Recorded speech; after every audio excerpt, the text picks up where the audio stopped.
Hey y'all, welcome back to the channel. If you're new to the channel, welcome. My name is Sharifa and my poetry name is New Lily. If you're new to the channel, please check out the links located in the description box and the comment section.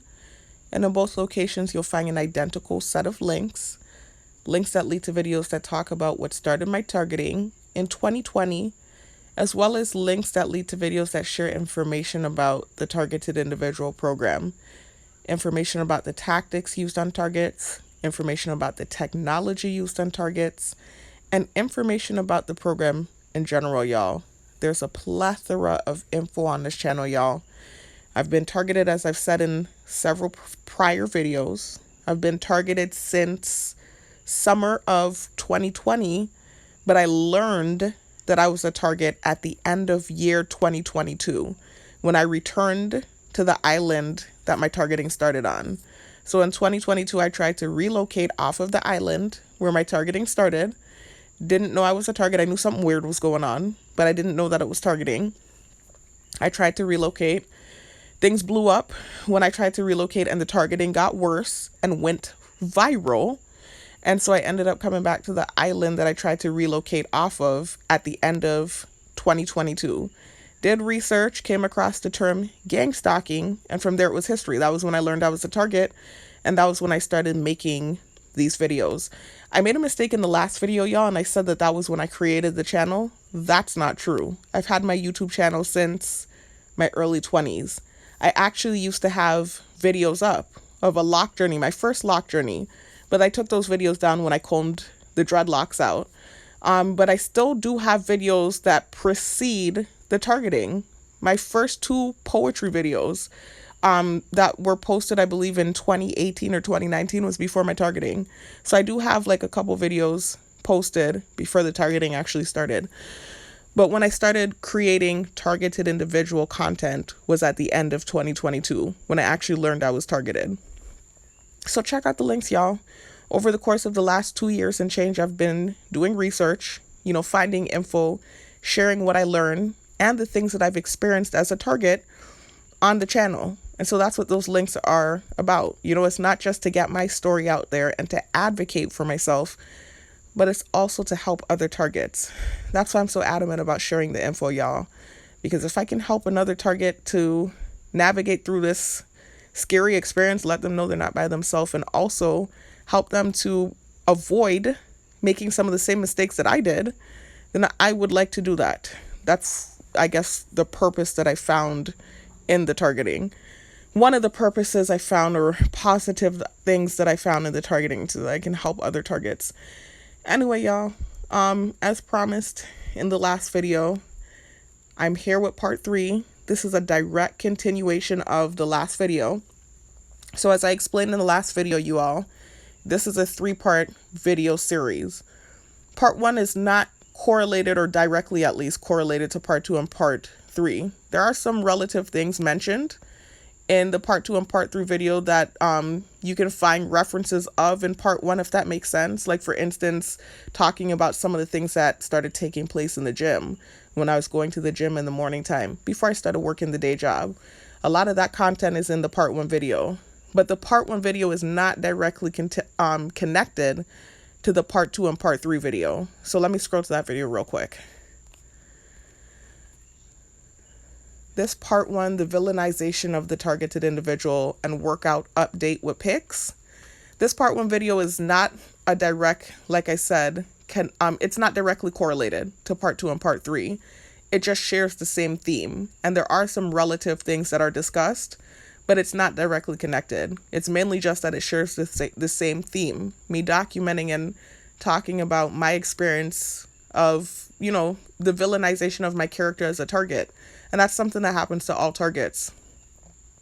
So that's the only relativity really that part 1 has to part 2 and part 3, is the theme of the title. They share the same theme, the villainization of the target. And then at the end of part 1 and the end of part 2 and at the end of this video, I'm going to show the same workout update pictures. I share a workout update. So I share some pictures and a video showing you before and after, right? What I looked like before working out and stuff. Well, it's really a video from my early 20s. So it's not really a direct before, but kind of like giving you an an idea of what I was looking like before I started working out, lifting heavy, and gaining weight. So just for uniformity, I decided to put that same workout update at the end of all 3 of these videos. But that's really the only thing that's absolutely connected. Other than that, the part 1 video doesn't connect to part 2 or part 3. It's really just that it shares the same title and the same theme. The part 2 and part 3 video are connected. So let me scroll up. This part 3 video is a direct continuation of the part 2 video. And I explained that in the beginning and end of the part 2 video. So this video here, y'all, is the continuation of, like I said, that part 2 video. They are directly connected. The part 1 video is more so just like these 2 videos are kind of like a derivative of part 1, but it's not directly connected to part 1. Again, just shares the same theme. And then I also share the same workout update at the end of the video. But part 2 and part 3 directly connected. So just reiterating that, y'all, at the beginning of this video. You know how I like to be anal and clear about things and repetitive sometimes. So anyways, I just wanted to say that, y'all, this is the intro. Welcome back. This is the continuation of part 2. Talk to you.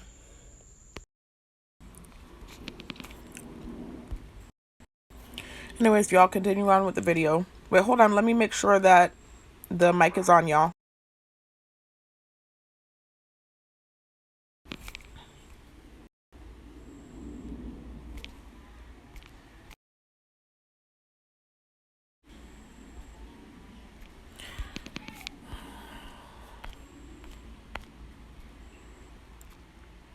Okay, y'all, just wanted to make sure the mic is on. So I had made another part to this video yesterday. I'm so annoyed that like the storage on my phone is lower. The app is compromised. Everything's compromised, really. Everything's hacked. But I don't have access to the clip that I made, so now I have to start over from point 2. So irritating, y'all. But so point 2, talk about directed convo abuse from CEO yesterday and the day before.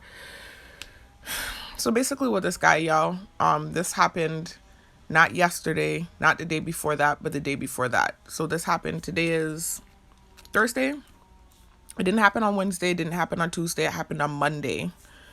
No, think about this. Yeah, it happened on Monday. So basically they put me to sit with a corrections officer that I hadn't worked with before. I had brief minimal contact with this guy, and I had like this brief interaction with him. And I don't know what I did to piss him off. I do remember or recall there was a day where, I'm going to talk about this in a second. What I can't think that would be the issue that would make him so angry. That just doesn't make sense. So I really don't know what the issue is. But he is, like, he has this, like, personal, like, vicious kind of feeling towards me. It was just like, whoa, the directed combo that he was doing. Especially considering how he was interacting with me prior to this, right? So, excuse me, what happened is on Friday, they put me with a correction officer, and the way the units are set up, it's kind of hard to explain if you haven't been in a jail or prison setting. You wouldn't really understand unless you actually get to see it. But I'll do my best to really explain how the setup is. You know, some units are connected. They're all connected. All of the units are connected, and you can get through to the next unit via a door, right? A jail door. But you have separate units, y'all. So you have like a unit where detainees are held. You have a unit where inmates are held. You have a unit where lockdown is happening. So these are people that are restricted to their cell.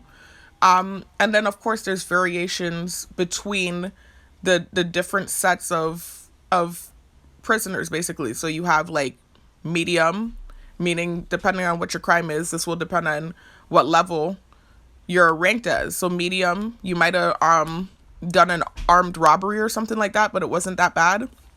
You have maximum, which is like the highest level of security, and that might be like murder or something like that.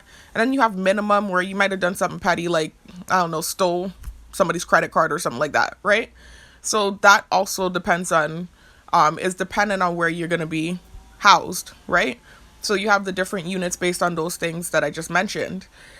So some of the units, even though they're connected by a door, so you can use your key to go through like a hallway and then get right over to the next unit. The units are separate, right? There you have your separate units where you're housing the prisoners, right? And then over the unit, connected to the unit is an office space where the correction officers stay. So some of the office spaces for the different units are connected, some of them, right? So it's like this huge office space, and again, trying my best to explain it, where you can look through the glass and see your unit. And some of the ones that are connected, like I said, it's this huge office space, and on one side you have the officer for one unit, and on the other side you have the officer for the other unit. And so this was what the setup that day on Friday, last Friday. I was with a different male officer, not him. This male officer uses directed combo too. A lot of them do, really and truly, to be honest with you. But some of them are a little bit worse than others with the directed convo. It really just depends on the day. It depends on maybe a reaction I had outside of work. It depends on personal feelings that the officer has towards me, etc. So it's rough being a target and, doing the training, being underneath for 9 hours straight an officer that might have an issue with you. So anyways, I didn't go to work. What? Anyways, I'm sorry, y'all. I'm just not understanding something that's going on here. Anyway, so I'm just been dealing with stuff since yesterday, y'all. So my mood is really it's just constant. It doesn't matter where you are, you're dealing with stupidness. Anyway, so it's not really like I'm sitting here complaining because I'm happy to have a job as a target. Listen, as a target, it's very hard to get a job, much less a good job.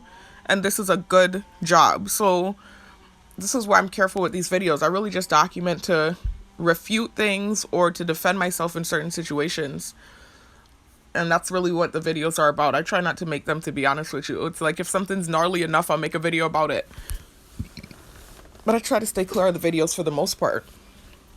But anyways, a target, it's very hard doing the training and sitting up underneath an officer. It's already hard if you're not targeted. To have to sit up underneath an officer for 9 hours straight, that's hard.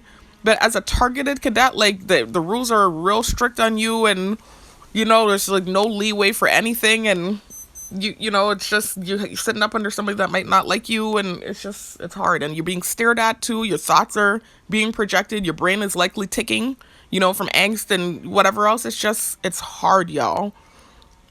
It really is hard. This program is really diabolical, I'm telling you. But anyways, if you have a job and you're able to get a good one as a target, you better hold on to it and be grateful for it. And really just try to get out of the targeting. And that's really my main goal, is to get out of the targeting. That is my main goal. And that is the objective in life right now, y'all. I don't even deserve to be in it. It's just so unfair. So anyways, so y'all, if you listen to my story, you'll hear how I got targeted. I sent a text, worked my ass off. Good girl, didn't get in trouble, nothing like that. Graduated magna cum laude from nights and nights of hard work in school. And I came home, right? A place where you feel safe or whatever. I was born and raised here. Came home to live with my family, and I sent a text message, an innocent text, kind of resembling some things I had experienced in Florida in some Airbnbs. And the thing blew up, and it turned into this, me being thrown into the targeted individual program. It's just crazy to me because so many crazy things have happened where people haven't been targeted. So for me to get targeted for something so minuscule, it's just bonkers to me. Even them trying to, paint it okay, it's because you bear false witness. You can tell the bearing false witness wasn't malicious. There was no malicious intent there. It wasn't like I really actually technically bared false witness. It was more so I made an insinuation. Insinuating something and bearing false witness are two different things. It's in a similar group, right? It's almost like the same word family. It's kind of like a derivative of, but it's not the same thing. Anyway, so this level of punishment, all the stuff I've been through, and then me having reactions to unfair treatment and then getting more punishment, it's just so unfair. But anyways, so this is what it is, going into year 5 of being targeted for sending a text. This is what it is, y'all, really and truly. So anyways, so I'm not meaning to go off on a tangent because I'm just venting, y'all. I've been just a rough yesterday, today, it's kind of been since Friday, just some rough set of days, and it's just vent mode, and I'm trying not to do that because you can get in trouble for venting as a target. Even if you're dealing with a lot of stuff, you can get in trouble for that, and I can't afford to lose this job. As much as I have this and that on my resume and stuff, this is one of the best jobs that I can get right now, and it's actually a good ass job. It's law enforcement. They get paid good money. It's a good position to have. It looks good on your resume. It's a government job. It's not something that, most targets can get. Some can get it. It depends on your targeting, but they know I didn't do anything and they know what's happening to me is unfair. I think that's why they offered me the job. But damn, I'm working for it, dude. Like, I'm really having to work for it. I'm telling you. So anyway, um, back to what I was saying about this guy though. So they had put me under this other officer, this older guy from New York, and he does direct to convo all the time too. He really does, and pretend like my bread stinks and all that stupidness too. But he's more lighthearted with it, man. He's one of those that it's not really as bad with, even though he does do it. It's like he keeps the conversation light. He's funny, he's hilarious. So me cracking up when I was sitting underneath him. Not bad, right? But over on the other side, connected to our office, in the same office space as us on the other side, was this guy that they ended up putting me with the next time I came to work, which was the Monday. And while I'm sitting on this side with the older guy, the guy on that side is doing directed convo. Like, he was on the phone with, I believe his girlfriend. It seems like he has a new girlfriend. I'm forced to hear the conversation. It's not like something I can, I don't have earphones. I can't be on my phone. I can't go on the computer. Like, I'm underneath a correction officer that's seasoned. So they know the job. They've been doing it for a while. They're a vet. So they have the privilege of using the computer, low-key using their phone. They're not supposed to be using their phone, but it's understood since they're working such long hours, from 8 a.m. to 8 p.m., it's understood that they're going to be able to hold their phone, right? They don't expect you to be detached from your phone when you have a whole life for that long, but you need to be discreet with it. It's not really something that you're supposed to have in a jail, but they let you do it, kind of. But it's like this unspoken allowed thing that's not allowed. But they have their phone. They have the computer, right? And they're able to do that. But me, I'm a cadet. I'm new. So I'm learning the job. But even on the downtime, the in-between where the unit is like flat and nothing's going on, and the officer's using their computer, I'm sitting there twiddling my thumbs, like literally just staring at the wall. And so I started bringing like this pad to color, to draw. Because, there, like I said, are moments where there's nothing to do. I literally asked officers, is there anything I can do? Is there anything you need me to do on the floor? No, we done did this and that already, just sit here and da-da-da. So I'm just sitting there, like, staring at the wall. And so, it's this thing where I can't draw anymore. They told me not to draw. They said, I'm new, right? I don't have the privilege anymore to do that. So it's made it more difficult, to be honest with you. Like, those down times, like I said, when we're working, and it's cool and I have stuff to do. But when it's those moments where they're on the computer and they're doing the little thing in the corner, or they're on their phone talking to somebody, and I'm just sitting there like staring at the wall with nothing to do, it's really hard, especially as a target being stared at with your thoughts being projected. And one of the officers kind of slipped up too and told me about this other cadet that was in there with her phone. She had her phone in there. He was telling me, I'm not going to specify who it was because I don't want problems, so I'm not going to describe the interaction with this officer, but I remembered him kind of telling me she was loafing. That's something they say down here in the islands where, like, something was going on in the unit. And apparently she was so engulfed in her phone, that she was loafing and didn't even notice that something was popping off, and he had to, like, say, hey, let's go, and run out on the floor with her. So even if you are doing something, it shouldn't be where you're into it, engulfed to the point where you're not paying attention to what's going on around you. You need to be cognizant. But to me, that was kind of like a slip of tongue because I realized, okay, so I feel like maybe they're more strict on me because I'm the targeted cadet. It's like I'm not just a cadet new on the job. I'm targeted too. So it's just like real strict on me. And it's just like, like I can't even draw. I can't even bring a book to read. I can't even bring like a word puzzle to do, like in those little down times where there's nothing going on. Like literally everyone's in their cell chilling. And the officer I'm underneath is on their computer. I'm sitting there twiddling my thumbs. It's rough. But they kind of gave me an alternative kind of yesterday. I don't want to go off on a tangent. I'm supposed to be talking about this guy and I will get back to it. But they gave me an alternative yesterday. Apparently, all the cadets that were at the position where I'm at now, or the point in the hiring process where I'm at now, not hiring process, I've been hired already, but in the recruitment where I'm at now, they don't stay there for the full 9 hours, They go there until lunch. And then after lunch at 1:00, they're supposed to be doing PT with one of the officers. So like doing physical stuff. That sounds like heaven to me. I was so excited when they told me that. And apparently it's something that I was supposed to be doing. So it's like, I think because I'm the only cadet in there, it wasn't happening. Where before, they were bringing in like a group of cadets. I'm like the solo dolo came in by myself type thing. I believe it might have had something to do with the targeting and some of these videos I made, and I didn't get to come in with the last class, so came in by myself. And So it's rough. So that's what was going on, right? So now it's like this thing where they have to kind of accommodate me because I'm just this one solo cadet. Anyway, that was the best news I have heard in a while because I'm ready, first of all, to go to academy and just become an officer and just be over a unit and not have to sit up underneath somebody. I'm so ready for that. But until then, if we can do it like that, where I can do the PT for the rest of the day, that sounds like heaven to me. Not only that, I actually need it. I suck at running, and from what I understand, in police academy, it's going to be a lot of running. I'm athletic. I'm fit. I've been at the best in the best shape of my life when I was younger, and I still had trouble with running. I'm just not good with endurance. I'm good with physical strength. I'm good with agility. I'm agile. I'm typically good with my hands, right? Not to use that, right? Because of the stuff with the touching and all this, I'm so traumatized. But I'm good with my hands. So this is why I'm good with basketball and footwork and that type of stuff. But when it comes to endurance, like literal endurance and how long you can go at something, that's something I've always struggled with, and I've always had to work harder than my counterparts. It's just something I've always struggled with. I don't know why. So I do need the PT. It's not even just like, okay, this will be a solution to having to sit up all day underneath somebody who likely doesn't like me, too, on top of things. But then also, too, it it's something I need. I actually need it. I suck. My endurance, as fit as I am right now, as strong as I look, my endurance struggles. This is why I jog. This is why I do what I do. I have a split training thing that I do on my own time. It has nothing to do with the job. I was doing this before they hired me.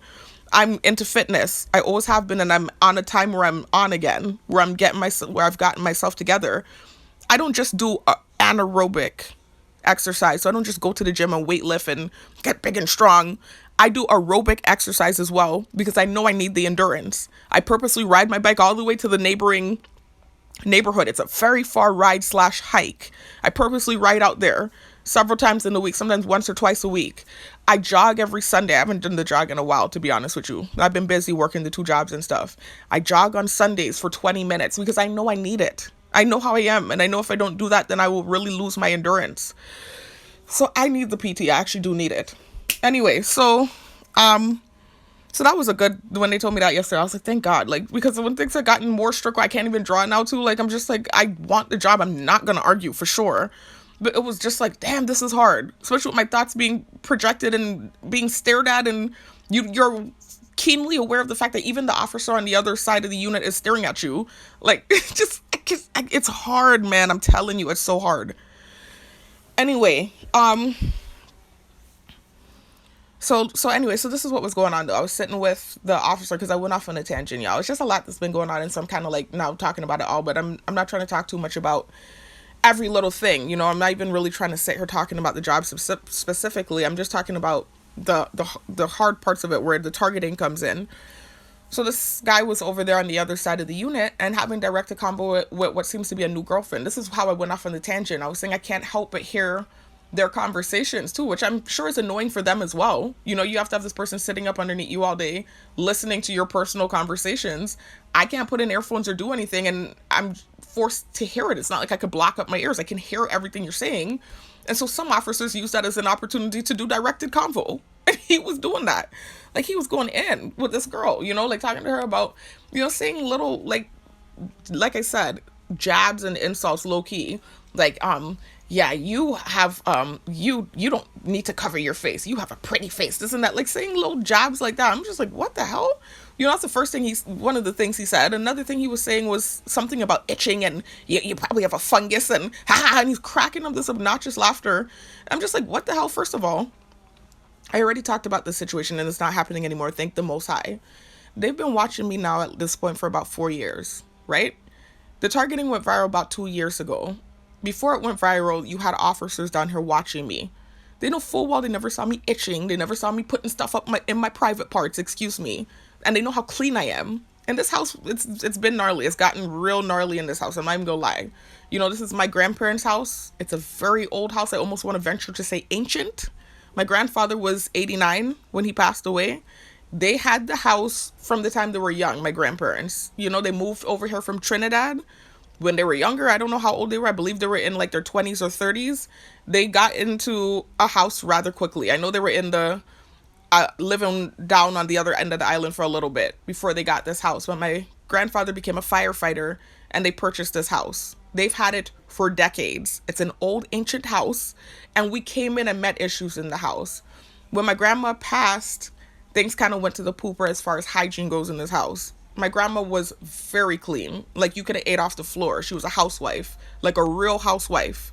You know, like cooking, cleaning, telling us you need to use Fabuloso, you need to use Clorox, you need to use this, that, and she's funny about things smelling a certain kind of way too. Like, if it smells fresh, she getting on you about it. My grandma was very clean. And not to say my grandfather wasn't clean. He was. It's just he was more so like a man, and he was married to a housewife. So he didn't have to worry about those things. My grandfather had to go to work. I don't know why you have fast-ass people in the neighborhood making noise who don't know what took place in this house. You're too fast. Mind your business. So anyways, I'm speaking real facts about what happened. So anyways, my grandfather was a kept man, right? All he had to do was go to work. He come home, my grandma had a hot meal cooked for him, and the house was clean. When she passed away, she had cancer. She passed away. How old was I? I was in my mid-20s when my grandma passed away. So a few years ago, things kind of went to the pooper in the house because my grandfather was elderly at that time too. He wasn't used to having to keep up with cleaning the house and stuff. The burden of the cleanliness of the house all of a sudden fell on him. He started to fall behind in the cleaning. It's not like shit was all over the floor and stuff like that, but the house was nowhere near as clean as it was when my grandma was alive. And then something else happened. My cousin's child's mother, one of his children's mother, kind of moved in the house for a little bit. And she was living in an apartment that was infested with roaches. And so that kind of got brought into the house with her stuff. So the house got infested with roaches. Like, I'm talking, before we moved in, we had to tent the house. It was full of roaches, right? And I'm talking them big, fat, flying roaches that you see, like, in them real rough areas. Like, them big, fat, flying roaches that you want to duck and dodge. Those are the kind of roaches that was in this house before we moved in. And it was much worse than it is now. They're seeing and they're judging and they're looking, and I don't even understand why the people in my close circle are allowing these people to look at everything that's going on in the house. It's just beyond me, because the house I grew up in, my mom was very much so like my grandma, very clean. You could have eaten off the floor and a hot meal. I keep saying my mom changed. She's so different. I understand too, a lot of it's due to old age, sickness, not sick like she's sick, but she has diabetes and, little things like that. And she's working on her health and stuff. And just not the same as she used to be. She used to be, even in her demeanor and her personality, I'm not trying to go in on my mom, but she's not even as nourishing as she used to be. She's very cranky and snappy, and it's just a whole different environment going on, a whole different energy with my mom, no disrespect. But anyways, so the house is full of these big fat flying roaches, and some of them are drones, by the way, y'all. They have flown it on me before. Like, when I'm making videos sometimes, or something's going on that they don't like something with sensitization placed, they will purposely fly that shit on me. And I'm like, oh my god, this is a drone. How the hell did that land on me just then? And then I'll hear the bird chirping outside. So I'm aware of the fact that some of these fat ass roaches are drones, by the way. But anyways, so the place is full of fat ass roaches, and it's embarrassing, it's humiliating, and even though it's something that we moved in and met, it's still nonetheless something that's being judged critically. You have to understand, most of the people watching in here don't like me, right? So seeing me living in this kind of condition is obviously something that's going to be used to roast and to bully. They don't necessarily care about what's going on with my family, really. They're just casualties to it all. Anyway, so that's already a no, right? But they saw the house I came from. They saw how the house was being kept, the house we moved from before we moved over here, right? Before we came over here, we had more space. We came from this big, huge, it was a rental, but it was still nonetheless a big, huge house that we lived in. And we were living on the top floor. The floor was clean. You didn't have muxy stuff on the floor. You didn't have the bathroom looking like shit. You didn't have roaches flying everywhere. The house was clean. My room was clean. The house that we came from. They were watching. They saw. We moved over here. We don't have much space. Everything's cramped up. It's an old house. It was kind of run down and dilapidated when we came in. Still a nice house, though. It's a decent house and it can be fixed up. We're people. We can clean. It's not like we're not capable of cleaning. It's a level of depression going on in this house. Everybody's going through something. I'm targeted. I don't feel like cleaning up after anybody. I clean up after myself. I don't feel like cleaning up and tidying up. I'm just going to be honest with you. When I had my apartment was clean. They saw, they were in my apartment with me. My apartment was clean when I had my apartment. My car was clean. I was washing it every week. This was before my targeting went viral. I had air fresheners in every AC duct. I had the little newspaper laid out on the floor. You could have ate off my fucking carpet. My car was that clean.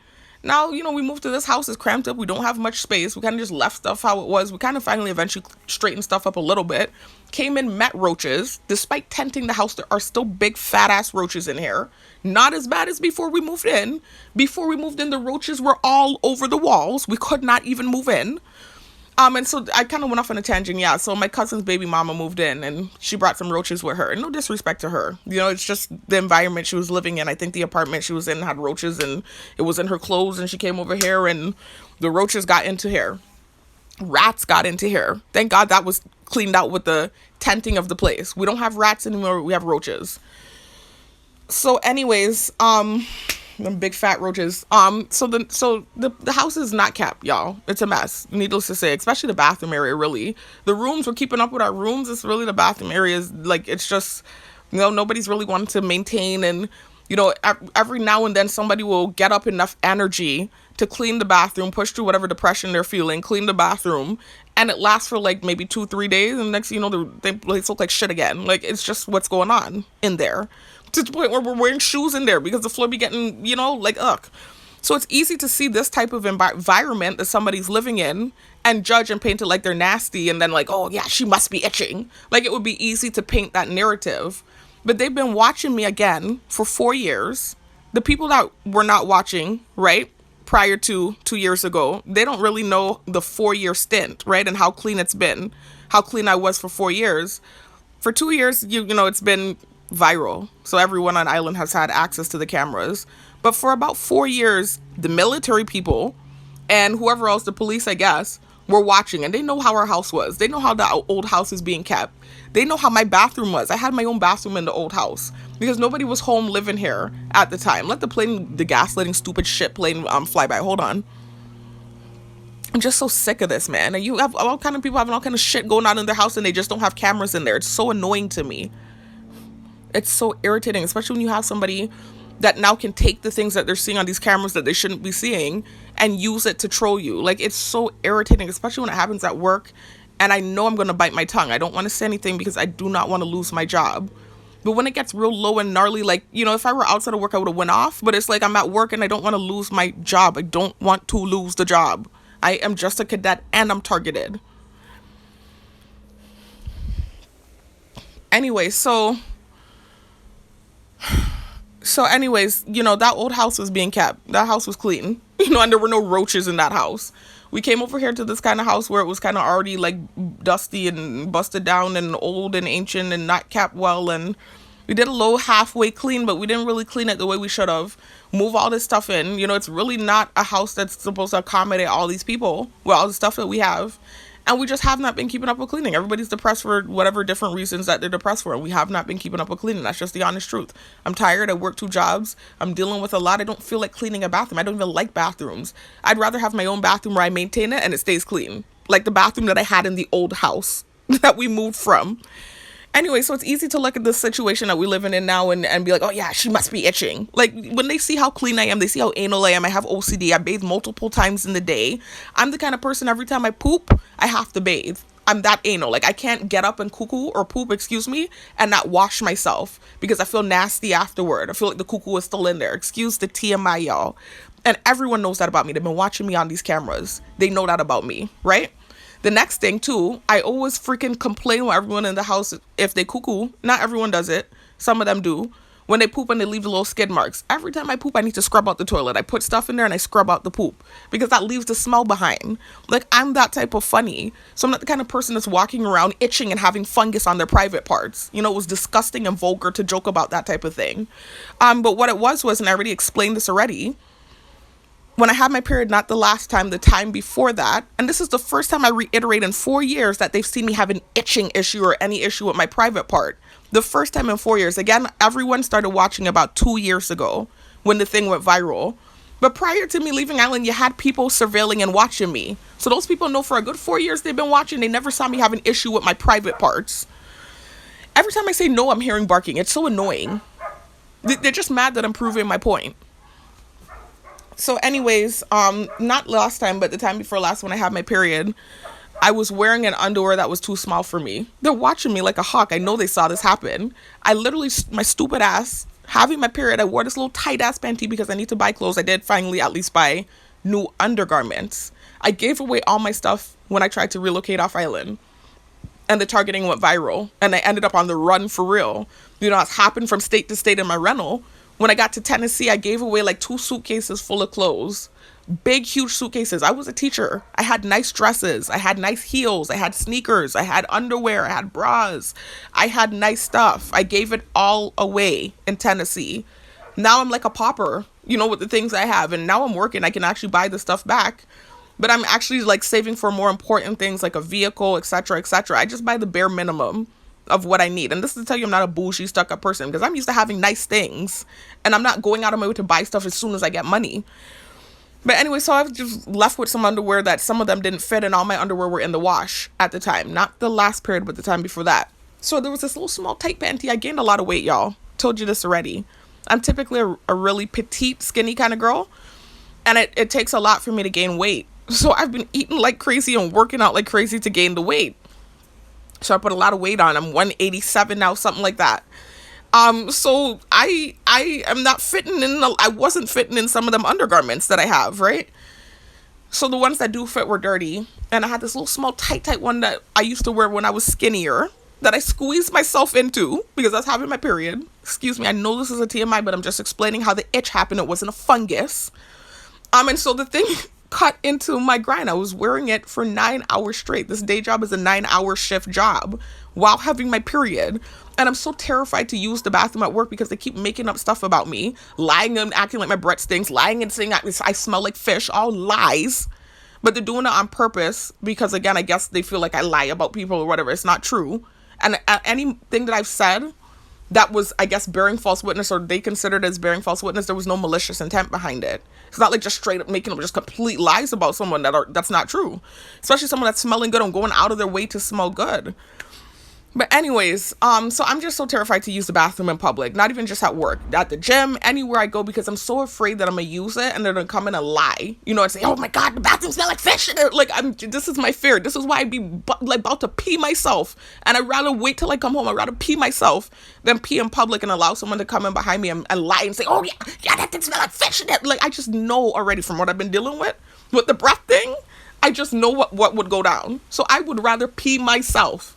So I sat there all day long with this damn thing cutting into me, wearing the same pad all day long, right? Typically, when you have your period, you go in at least at lunch and change your pad. I know this is a TMI, but I'm just being honest with what happened.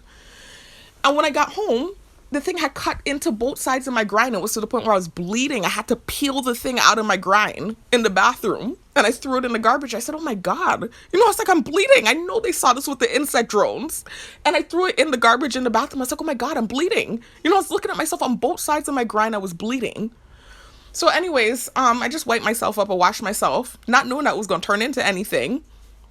I noticed days are passing and I'm still having my period, by the way, too. So you can imagine that that's uncleanly. The period blood getting into the wound.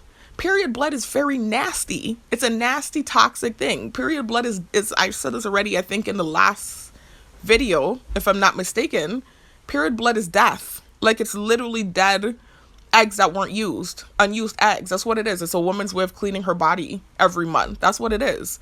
It's your uterine wall peeling away, right? And all those eggs that weren't used are peeling away and coming out and cleaning out of you. That's why it stinks so bad. It's such a nasty stink thing. And if you're not a clean person, woo, that thing really stank, right? I've smelled some girls when I was younger that was having a period and they didn't know what they were doing with themselves, and that thing can smell really bad. So understand that that's a toxic, nasty thing.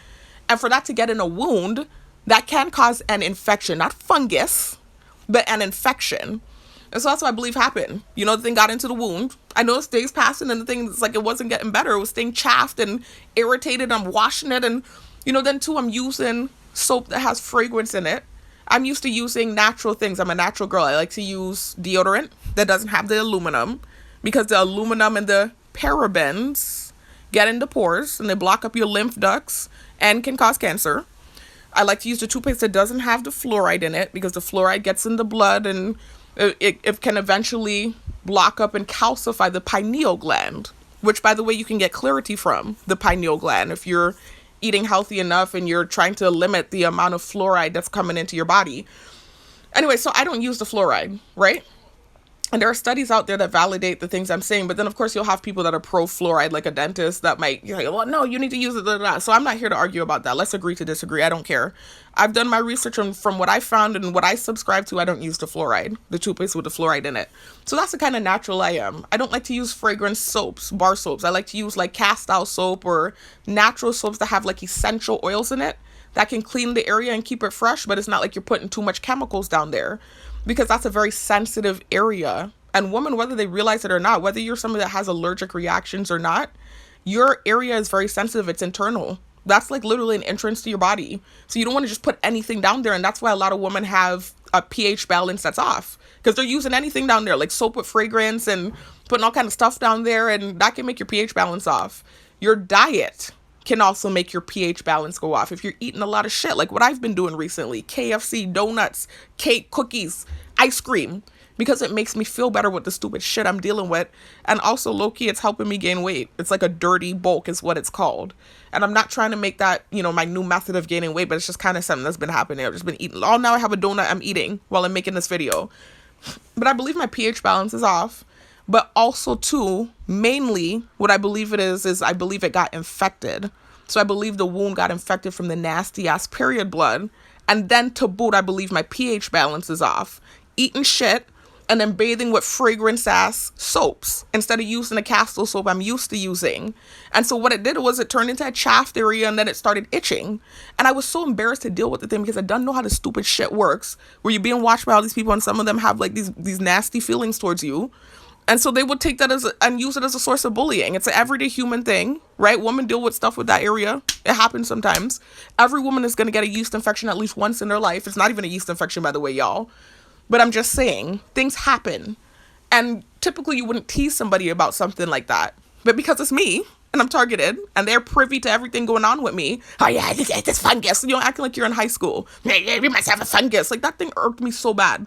I really had to hold it down because, again, work, and I don't want to lose my job. He was just going in with the directed convo, like going ham.com. And I'm just like, don't do it, because I don't want to lose this job. And I'm not going to have these reactions at work. Nobody has irked me. I think only one other officer, because a lot of them have done directed convo, like saying some pretty horrible stuff sometimes. Nobody has annoyed me as bad as he did. And there was another officer, he retired now, that was kind of doing some directed convo that was really like gnarly all day long, to the point where it was just like, I was like, damn, I'm really getting annoyed. Because most of the time when they do the directed convo, I'm like, okay, I understand. I've said some offensive stuff. I'm sitting underneath you. You're being forced to, train me. I get it. I got the job. Yay. I'm grateful. You're probably annoyed. I get it. Do you? Whatever, the directed convo. It's okay. I understand. But sometimes the directed convo is so bad, it's like, I'm really annoyed, It's been 2 officers where it was just real bad. Him, this guy I'm talking about, and then this officer that retired. Those are the only 2 that really were getting under my skin, where I'm like really there at the line. I'm like, I don't want to lose this job. Anyway, hold on a second, y'all. Let me end this video. Hold on. I'm going to come back. Hold on. Y'all, this is like a few days later, and I'm finally coming back to finish this video. I hate doing this, where I'm making a video and it takes me like a whole week to do the video, because of course with the targeting, more things happen every freaking day. Things that I probably wouldn't have made a video about. But now that I'm continuing on with this video that I haven't finished, I want to address certain things, and this is what leads to 4-hour videos. I try not to do this, man. This video, I started making it since Monday, y'all. Today is Saturday. I'm only now coming back and continuing on from the last clip you heard that I just ended. Anyway, by the way, let me make a correction that about something I said in the last clip. 2 things when it came to my mom. When me talking about her cleaning and her not doing as much as she used to, and how she changed. I said she's not as nourishing as she used to be. I meant to say nurturing. That's first of all. And second of all, I didn't also add in that she works full time. So even back in the day when she was taking care of all 5 of us, right? Because I have 4 siblings. There was 5 of us, right? Even back then when she was taking care of us, she used to keep the house clean, and we always used to get a hot meal and stuff. All then she was working full time. That's the difference between her and my grandma. My grandma was a housewife. My grandfather was a firefighter. That's so annoying that they're doing that bird and distracting me in the background. The noise campaign bird. It's like throwing me off. I'm trying to speak. Anyway, my grandmother was a housewife, so that was her sole duty. Her job was to be a housewife and to keep the house. My mom worked, right, full time as a teacher, right? My mom has always taught science, chemistry. And back then when she was doing stuff like cleaning the house and keeping the house and stuff, and she was more nurturing and stuff, she had actually got promoted from a chemistry teacher to an administrator. She was a dean of guidance and student affairs. That was at the first school that I went to, when I told y'all I went to private school when I was younger. So she had that big position, and she used to keep the house clean, and we always had a hot meal and stuff like that. And so now when I say she changed now, she's still working full time. She's not working that position anymore. She's actually in a whole different school system, but she's still a full time worker. She's a chemistry teacher. And now she's older and dealing with diabetes and whatever else is going on. So that all plays a part in the change, obviously that's taking place with her. So I wasn't trying to throw my mom under the bus, but I'm just saying, or trying to explain the state of the house in comparison to the state of the mindset of the people living here. We're all working full time, and we're all going through stuff, right? So anyways, though, enough of that. Back to where I was at in the video. Let me scroll up to there's noise going on outside my door, y'all. I cannot focus. That is so irritating. It's like it was quiet the whole day. I come here now to do this video thing, and now I'm hearing noise everywhere. It's just like, okay. Anyways, this is back to the list of talking about the things I need to talk about. There's so much more to talk about. I'm only at the second tick, y'all. And so many things have happened since me making this list. Y'all, hold on. Somebody's on the porch. Give me a minute. I'll come back and finish the video.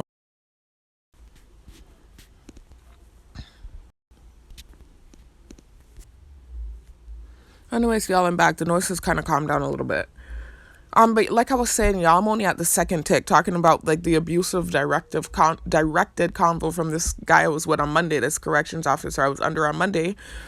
I have all these other ticks here on the list to talk about in addition to more stuff that's happened. So much more has happened.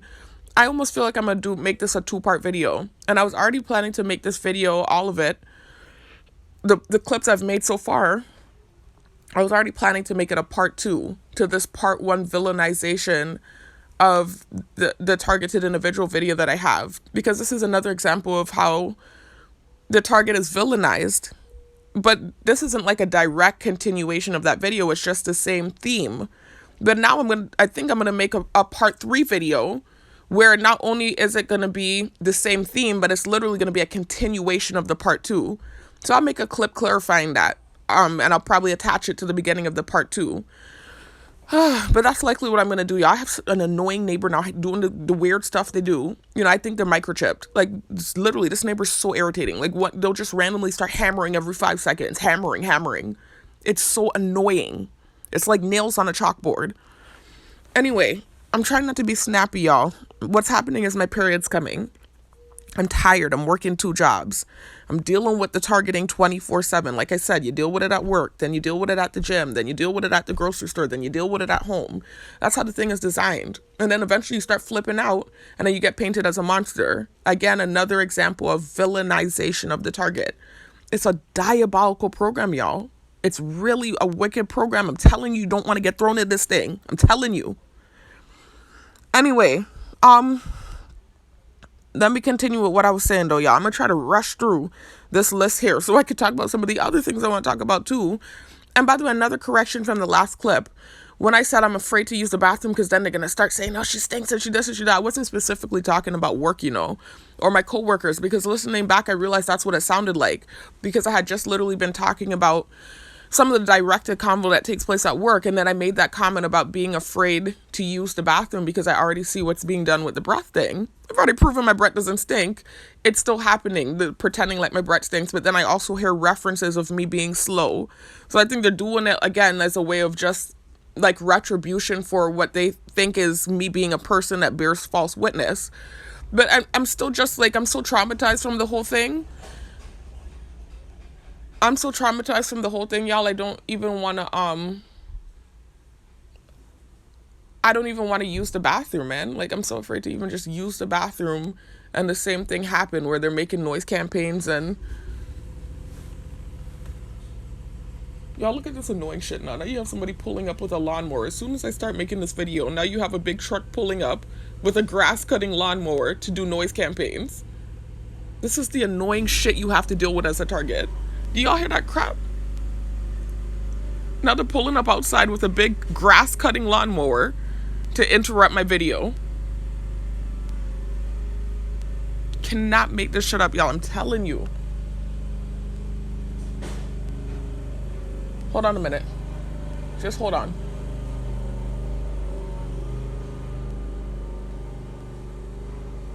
Because it looks like it's being dropped off to the neighbors. So let me see what's going to happen next. Hold on a second, y'all.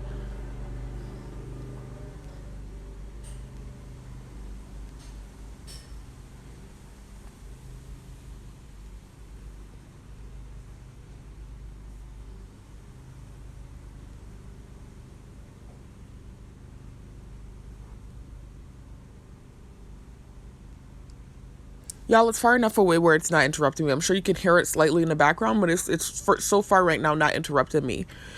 So let me continue. Anyway, I just want to correct myself, though, because I was saying it, and the lies, lies that they tell, about me smelling bad or whatever. And that's why I'm afraid to pee. I wasn't specifically talking about my coworkers. I was just talking about in general. Because everywhere I go, they do the sensitization and the pinching of the nose and stuff. So that wasn't specific to work. I just want to clarify that. Or my coworkers. Anyway, so let me finish talking about this guy because I really don't want to talk about him too much. So he was just doing a lot of abusive directed convo while I was sitting over with the older guy from New York. So then the next day, the supervisor puts me to sit under him. So I'm like, oh my God, I'm just like, whoa. I had just literally had to deal with a whole day of hearing his mouth doing directed convo while I wasn't sitting under him, but I was sitting near him. And then the next day I get put with him. So I was just like, oh boy, this whole time I've been here, I was never put with this guy, and now I'm put with him. The day after he was doing all that directed convo, I was just like, damn, why didn't they put me with him when he was actually being more pleasant? I was like, this is the worst time for me to be put under this guy. But I'm like, okay, I'm not going to make a big deal of it. I'm going to just, like I always do, stay quiet. At this time, I wasn't told that I'm not allowed to draw anymore. So I was like, I'll just sit quietly and draw and stay to myself like I always do. Pay attention to the job. I know how to do it at this point now. I've been in the units several times now. Let me just sit quietly underneath him. So I sat underneath him, of course, directed convo right away. As soon as I get up underneath him, he calls, I think he was on the phone. And again, it's not me being nosy. I trust me, I don't want to hear the conversation. It's this thing where it's like I have no choice but to hear it. I can't turn my ears off. This is a part of the irritation. It's just like I can't help but to listen to the convo that you're having. And if you choose to do directed convo, I'm forced to sit there and listen. It's just verbal assault. I can't do nothing about it. So I had to sit there and listen to his conversation. I can't turn my ears off. And so he was talking to, I believe, someone in his family, right? I believe it was his mom is what it was sounding like, rather than the girlfriend, like what was happening the other day. And he's telling some big long tell-a-lot story about something that happened with the girl, right? And I'm having to hear the whole story because I'm sitting right underneath the man, right? So he's telling this tell-a-lot story. I'm trying to color, and I'm not good at hiding my emotions. He even made a comment about it and then said the word bullshit. Because whenever I'm hearing, and it's not even just specific to him, this has happened with several officers where they'll start having personal conversations and they won't even necessarily be doing directed convo like him.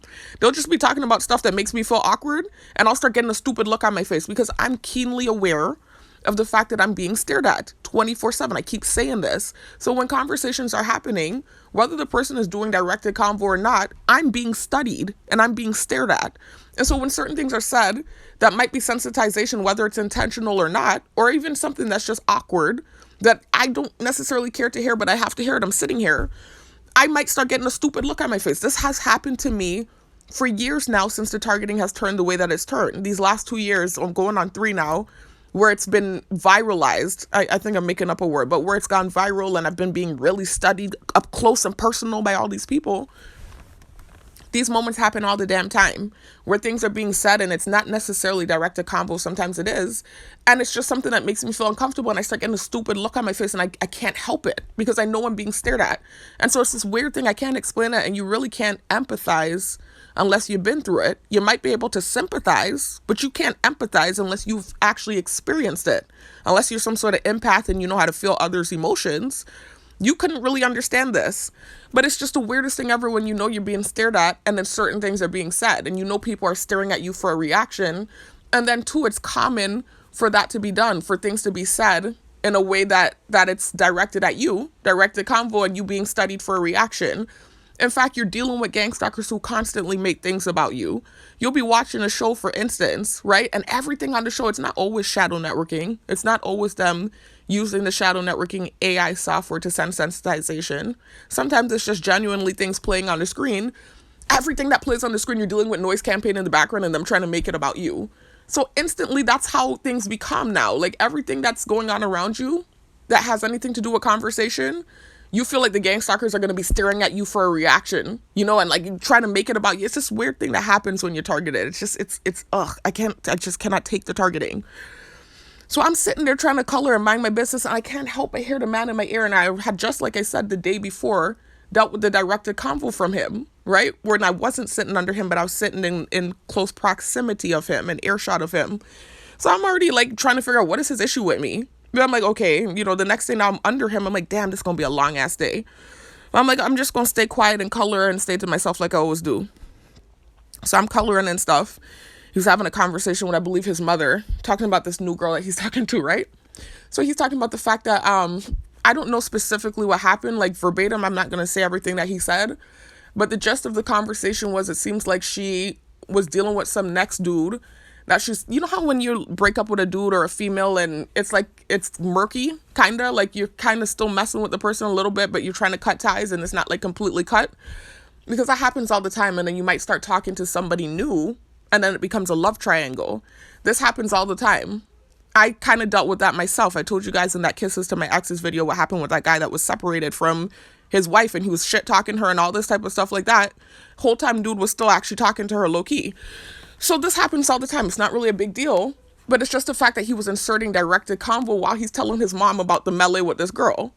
So he's telling her about, you know, the situation. Something happened the other night where he went out and I didn't get the full gist of it. I was trying to tune the thing out and I couldn't tune it out. It was just right there in my ear and I couldn't help but hear it.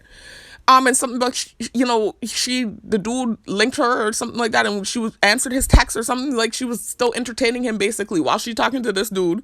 She's still entertaining this dude that she kind of have like this thing with, like, I guess her ex or whatever, and they're still kind of communicating a little bit. And so I guess he found out about it and he started acting cold or whatever towards her, and this was the gist of the conversation.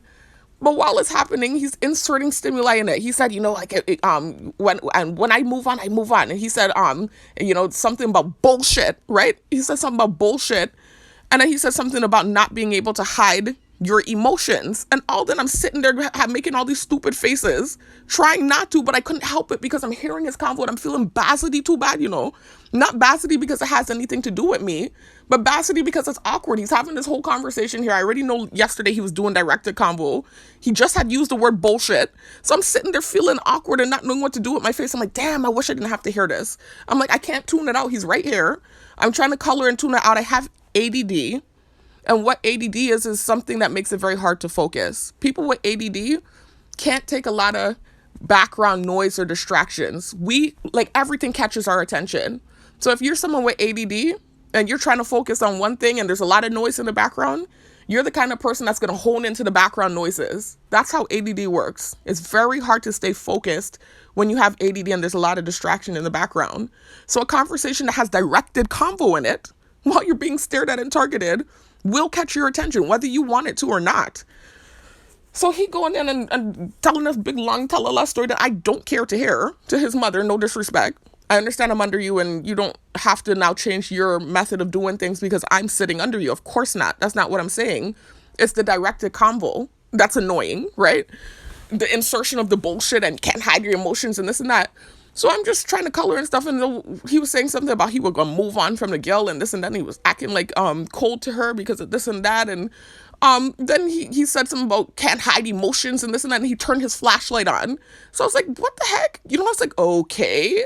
I'm like, what is this guy's issue with me? Like, what is really the problem? Because him and I never had an issue. We had very minimal contact before these 2 days where he was doing all this directed convo. Minimal contact with this man. One thing happened with him. I was sitting underneath and I'm so annoyed. I talked about this other guy. I did a whole clip on him yesterday or day before yesterday. And the video got deleted because I didn't have enough storage on my phone. There's another officer this is the first interaction that I had with this guy that was doing the directed convo for 2 days straight. The first interaction I had with him was when I was underneath another officer. This was about a month ago, I would say. I was underneath another officer, right? And him and I had a good repertoire, right? He's a good storyteller. I was under him for the whole day, and he's one of the, I would say, the most entertaining officers I have sat under in the facility. He's a good storyteller. He's engaging when he tells his stories. You know, he put the charm on. And so it was just like he had me captivated with the stories he was telling. He was telling me real stories. I could tell. I'm good at reading people. He was telling me genuine stories, but ever so often he would insert sensitization or stimuli into the convo, which I think they're directed to do in there. I'm starting to realize it's like a directive. I think with all of them, they all do it. It's just some of them are worse than others, and some of them are more malicious with it than others. Like, you could tell the ones that really don't care for me, and then the ones that maybe it's just like entertaining, and it's like, okay, it's either like impartial to it, right? Where it's like they don't necessarily hate you per se, but it's not like they're jumping for joy that you're there. Yeah, I could tell the ones that really can't stand me, and then the ones where it's just kind of like impartial to it all, or, you know, they're not, it's neither here or there, apathetic, no feelings towards it. Anyway, so I would say he was one that maybe was apathetic towards it. I don't think it was like this deep seething hate. If it was, I didn't feel it. But he was just like ever so often inserting sensitization into the convo. But he was really telling me stories that happened in the prison, you know, and he had my attention. Like all these different stories he started telling me. He was even telling me about a few stories about the girl that I had the dream about, embarrassing enough, and how she was fighting man in there, and, you know, she's like dudes pulling out knife and stuff, and she was going and pulling them apart and like not running from the knife and stuff. You know, all these type of stories like that he was telling me. So anyways, while he's telling me, sorry, I heard someone go on the porch, y'all. While he's telling me these stories, I'm like captivated and paying attention. You know, I'm like, dang, the day's going by fast. This is one of the most fun days I've had up in the facility. The day is going by real quick. So while he's telling the story, the bird started going off in the background. And so when the bird drone started going off, he grabbed the water and he took a sip of his water.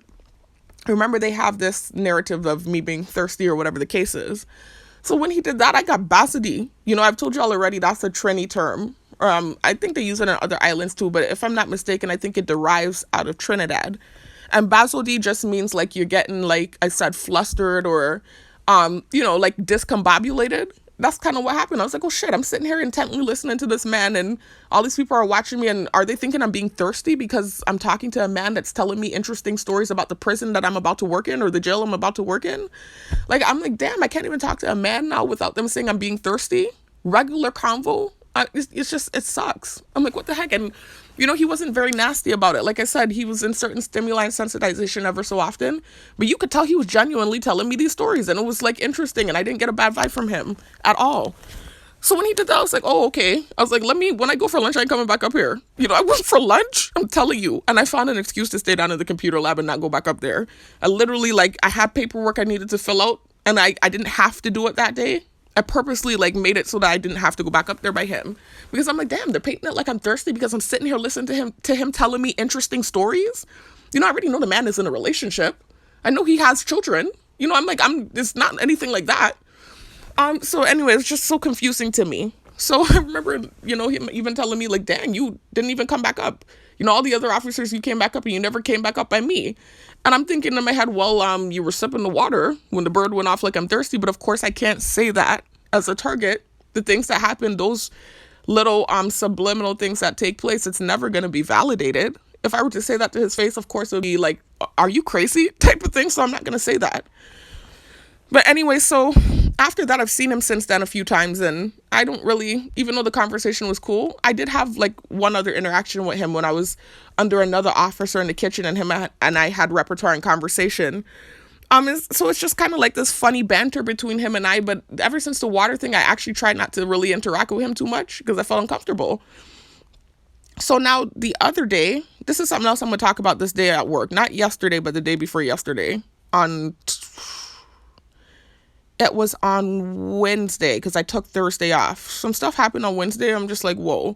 I'm going to talk about it in a minute, right? But on Wednesday, I walked by him because I was very close to him. I was walking up the corridor in the jail, and I had to walk right by him. I'm not going to walk by you straight, and I've sat underneath you and trained by you. It's different when you're in, like, what happened is he came into the same day where I was dealing with on the Monday, this guy I'm talking about that was doing all this directed convo. when I told you I was sitting underneath the older guy from New York. And so I wasn't sitting under him this day. The first day he was doing the directed convo at me.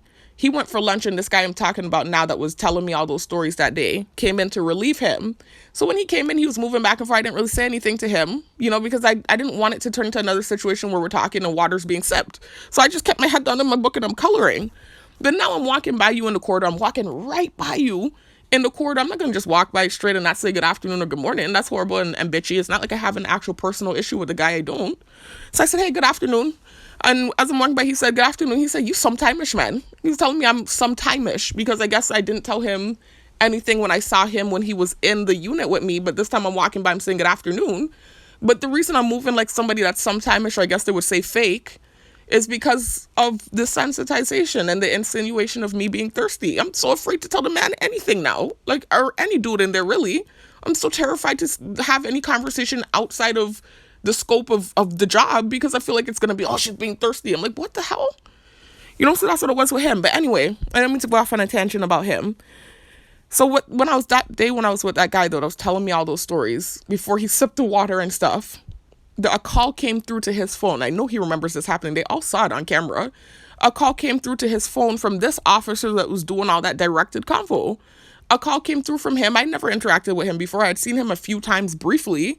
So I knew him to have a big beard and stuff. I don't know him like that. I had seen him a few times. Even now, I don't see him like that. That's why I think I've been in the facility at this point now for 2 months and change. And the other day, literally Monday, was the first time I even worked with him or in the same unit as him. I don't really be seeing him like that. For whatever reason, the scheduling's working out where him and I don't really work in the same proximity of each other. So this was the first time where it happened. But anyway, before this thing happened on Monday and Tuesday, where I dealt with him for 2 days doing directed convo, my first actual interaction with him was when I was in the unit with this officer that was telling me all those stories and then eventually ended up sipping the water. I got a call to his phone. He said, hey, it's for you. So I said, hello? And it was that guy with the beard. And he said, hey, how you doing? This is so-and-so. I said, oh, okay. I said, who are you? Trying to figure out which officer it was. And he described himself to me, the one with the big beard, this and that. I said, okay. I said, hey, how you doing?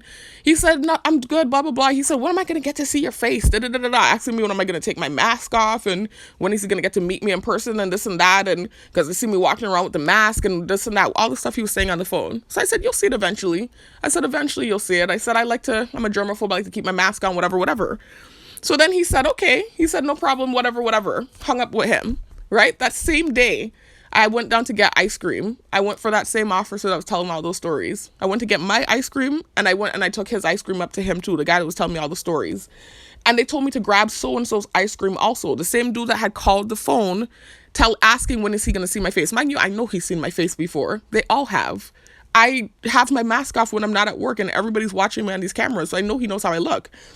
So anyway, he came into the unit to get the ice cream and he smiled at me and he had like this jolly cherry kind of face, like this round kind of face with the beard and just seemed like somebody that's jolly and harmless, like complete polar opposite to the thing I was dealing with in that unit on Monday and Tuesday. And so he's like, thank you. And, very brief convo, y'all, where he was just, again, asking about my face. And I said, you're going to see it eventually. I did not see the man again after that. Like for a good month, I did not see this man again.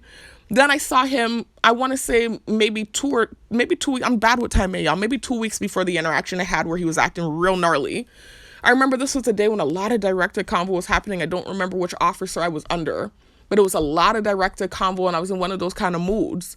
And so I remember walking down through the main office, right past the main office, there's this hallway before you get out of the actual facility. And so him and I walked by each other in this hallway.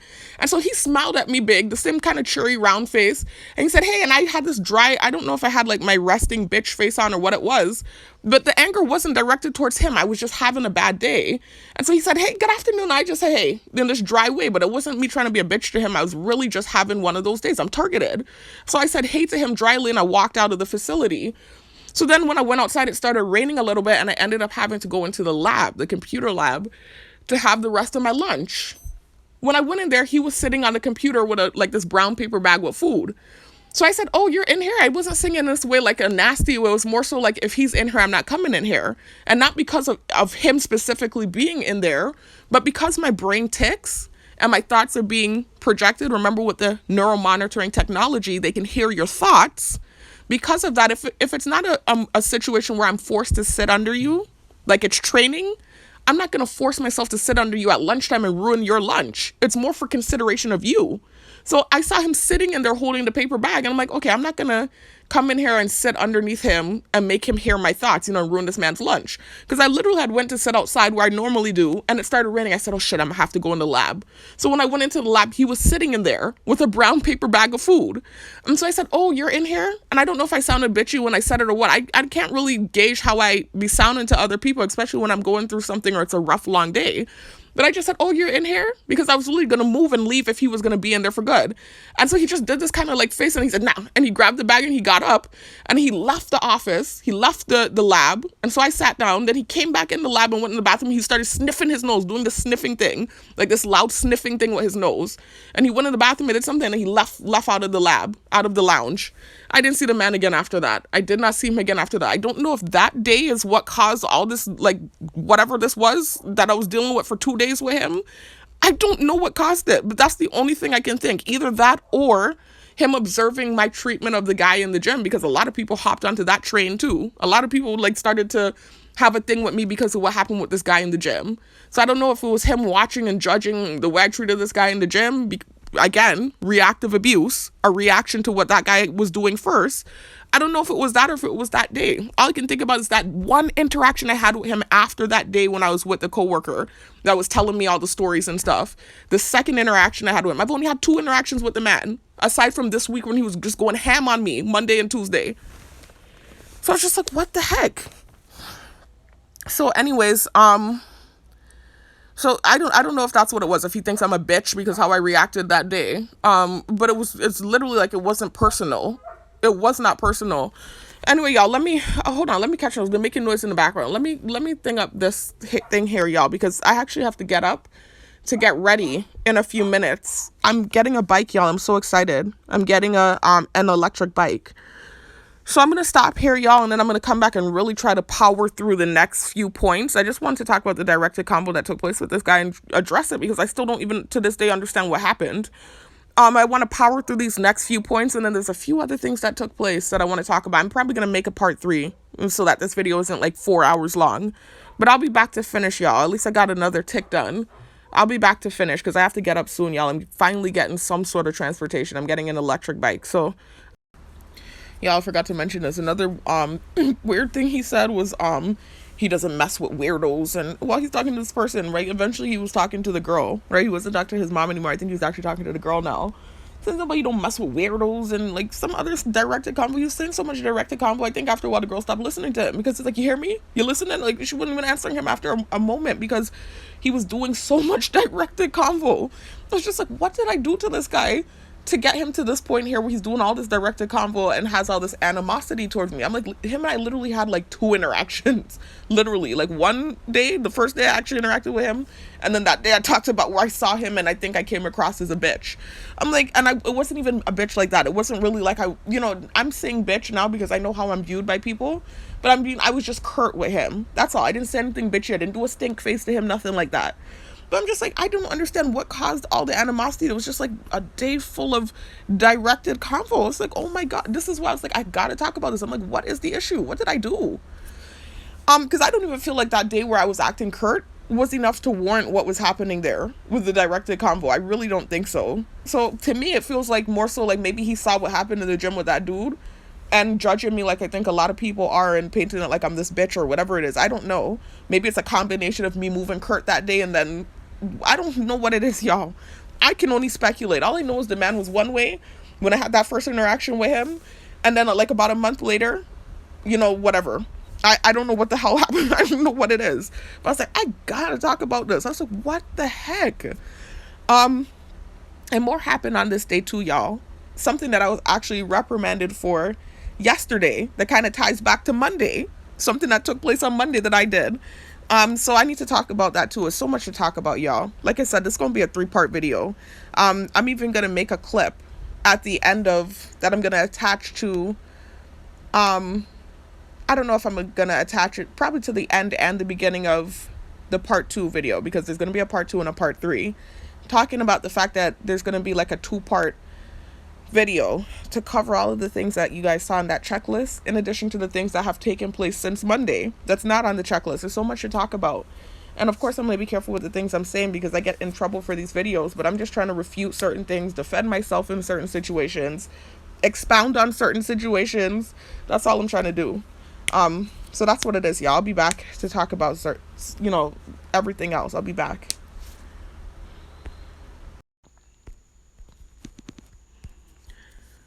All right, y'all. This is days later, and I'm back to finally finish this video. Y'all, it is actually Tuesday, right? Of the following week. It's Tuesday. Remember, I started making this video on Monday of last week. So this is a week and change later. And I'm finally here now to finish up the video. The last part of this video. Sorry, my nose is stuffy, y'all. As you can see, it's 2:30 a.m. This is why I'm talking in a low voice. I'm actually still debating whether or not I want to finish the video right now. I just know if another day passes, more stuff might happen that I'm going to want to add to the video, and I don't want to keep doing this. I already said, as a target, things are going to happen, and I don't want to document everything. That's futile. I want to document only the important things. But it's hard whenever, you're, like I said, in the process of making a video and then something happens, you're like, oh, well, let me mention that too. And that's what has been happening, literally. That's why the video is now this 2-part thing, right? Really 3-part, but remember, the first part is not connected to the second and third part. Anyway, y'all, so I'm here debating on whether or not I want to even sit here and do this right now, or if I want to wait until tomorrow, because I don't want to have to talk in this super low voice like what I'm doing now, because I'm not at work, y'all. This is my night off, so I'm having to talk low like this. And then also, too, I'm thinking I actually want to rest on my night off. So I think I'm going to just cover like maybe 2 more things on the list and then finish off the video tomorrow. But I want to at least start because I only covered the first 2 ticks on the list, and I still have the rest of the list to talk about, in addition to things that happened that are not on the list, as I mentioned in the prior clips. So I'm at tick 3 now, y'all. Talk about Jamaican inmate that pretended like my breath stunk and focused on the drawing. It says my white drawing, but it was a drawing that I did of this white skater dude. I was really just a drawing that I was copying from the cover of my coloring packet. I had like this, I bought like color pencils, like really high quality color pencils. And I also bought a drawing pad. Like I told y'all before, they told me that I can't draw anymore.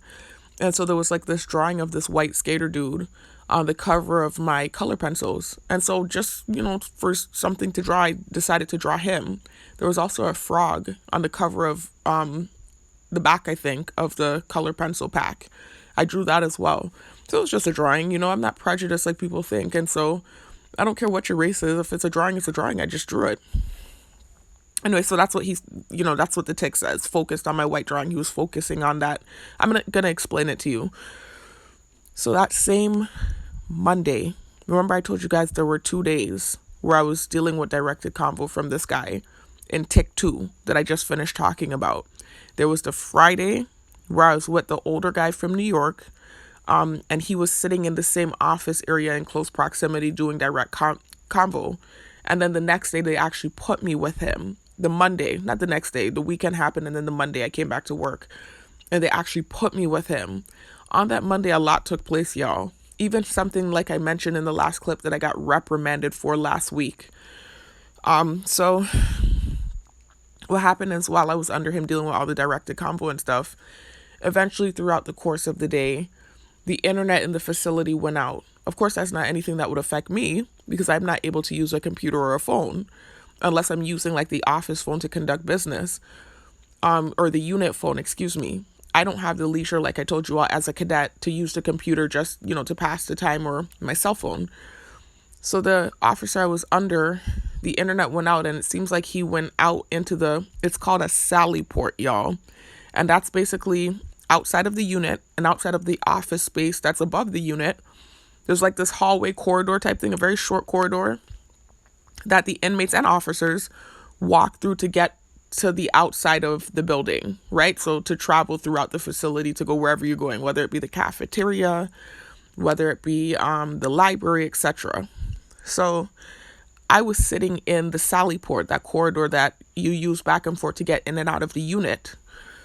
I didn't sit there first. What happened is this officer that I was under that was doing all the directed convo, when the internet left, he took his chair, he left the unit, and he pulled his chair into the sally port because apparently there was like some internet, I guess, that he could pick up out there.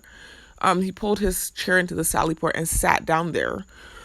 And so he was sitting there for a good while too. I didn't time it, to be honest with you, but he was out there for a while. And I was sitting inside the unit, just coloring in my coloring book. You know, everything inside the unit was pretty much, like I said, flat. Remember I told you sometimes that happens. You still shouldn't be, and I admit my wrong in this. You know, it's not like I'm trying to, what's the word I'm looking for? I'm not trying to shift blame, and I'm not trying to not take responsibility for my actions. I definitely admit that the way that I was conducting myself in that moment, and you're going to hear what I'm talking about in a second, was not acceptable. I understand that that's not the argument. I'm already hearing barking.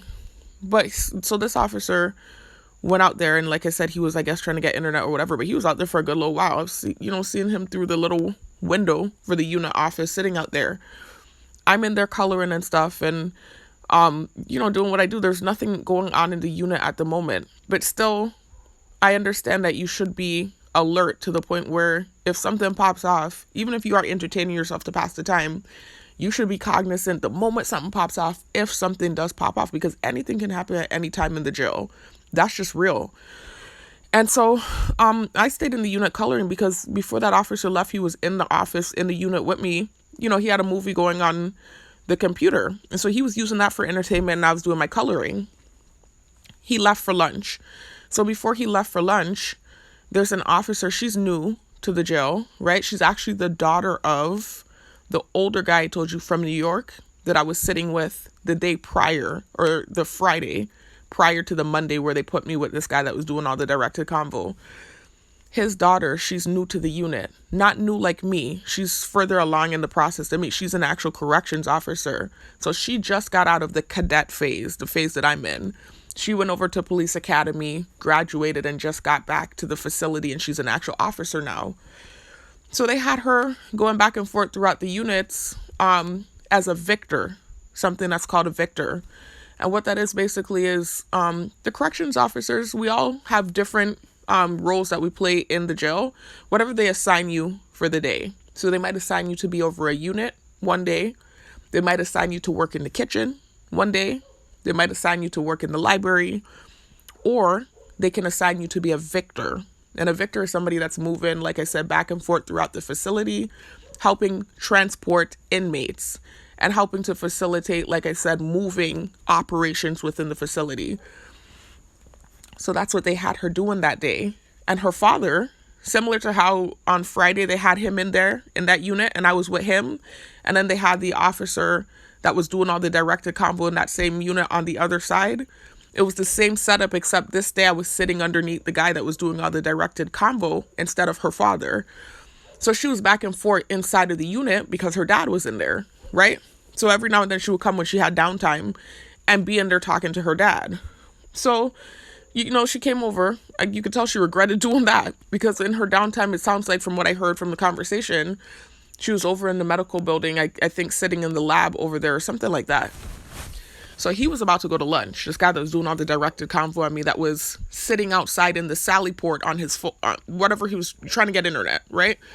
And I'm trying to talk about this without throwing him under the bus, but they already saw this on the camera. I already had this conversation with the supervisor, so it's not like I'm ratting. They saw all of this happen already, right? So anyways, he came in to go to lunch, and when he came in to go to lunch, they needed to find an officer to relieve him. So she just happened to have come up there at that time to talk to her dad. And so he said, "Hey, so-and-so," said her name, "you're supposed to be relieving me. You're supposed to be relieving me." Now, remember, there's this big scandal going on with me, right? I'm a target.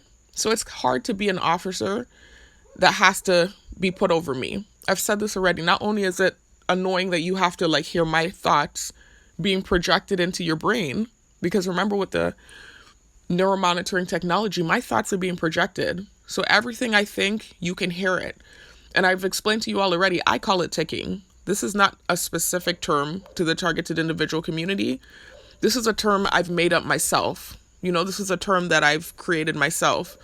But I call it ticking. When my thoughts are like, it feels like this psychological thing happens where whenever I'm sitting in close proximity to someone, it feels like things are popping in my head. I think it's just the angst of knowing that my thoughts are being projected, and then constant programming with them sensitizing me to certain things. Things are oftentimes just popping into my head. And so it's like I'm in my brain, fighting stuff from popping in my head. And the officer sitting next to me is hearing it as clear as if I were actually saying it out loud. It's just this horrible thing. And they refuse to take my brain off. Not take my brain off. Yeah, I don't want them to take my brain off. But I mean, cease this neuromonitoring thing. I mean, they could still listen to my thought. I don't even want them to. It's ridiculous and crazy. But even if they wanted to continue the punishment a little bit longer, why? And first of all, I don't even know why I'm being punished. But even if they wanted to do that, why continue to project it to everyone around? Especially if it's torturous for the officer that I'm sitting under for 9 hours straight. Anyway, so that's already an issue. She's new. She's a new officer. So even though she's now an actual CO, she's new. So to put her over me and then, her having to deal with the thought projection and then also knowing that these cameras are going to be on her because remember, my life is viral right now. So wherever I go, not just the jail cameras in the facility, where, okay, yeah, you have someone monitoring the cameras, but everyone's being watched in the facility. It's not like this specific spotlight, like what goes on with me, where there's the facility cameras and then there's the insect drone cameras that stay on me 24/7 that gives access to everyone on island who's watching. Now, right now, there's an annoying neighbor in the neighborhood that's making the damn dog bark because I'm talking about this. It's just so irritating. Look at the time.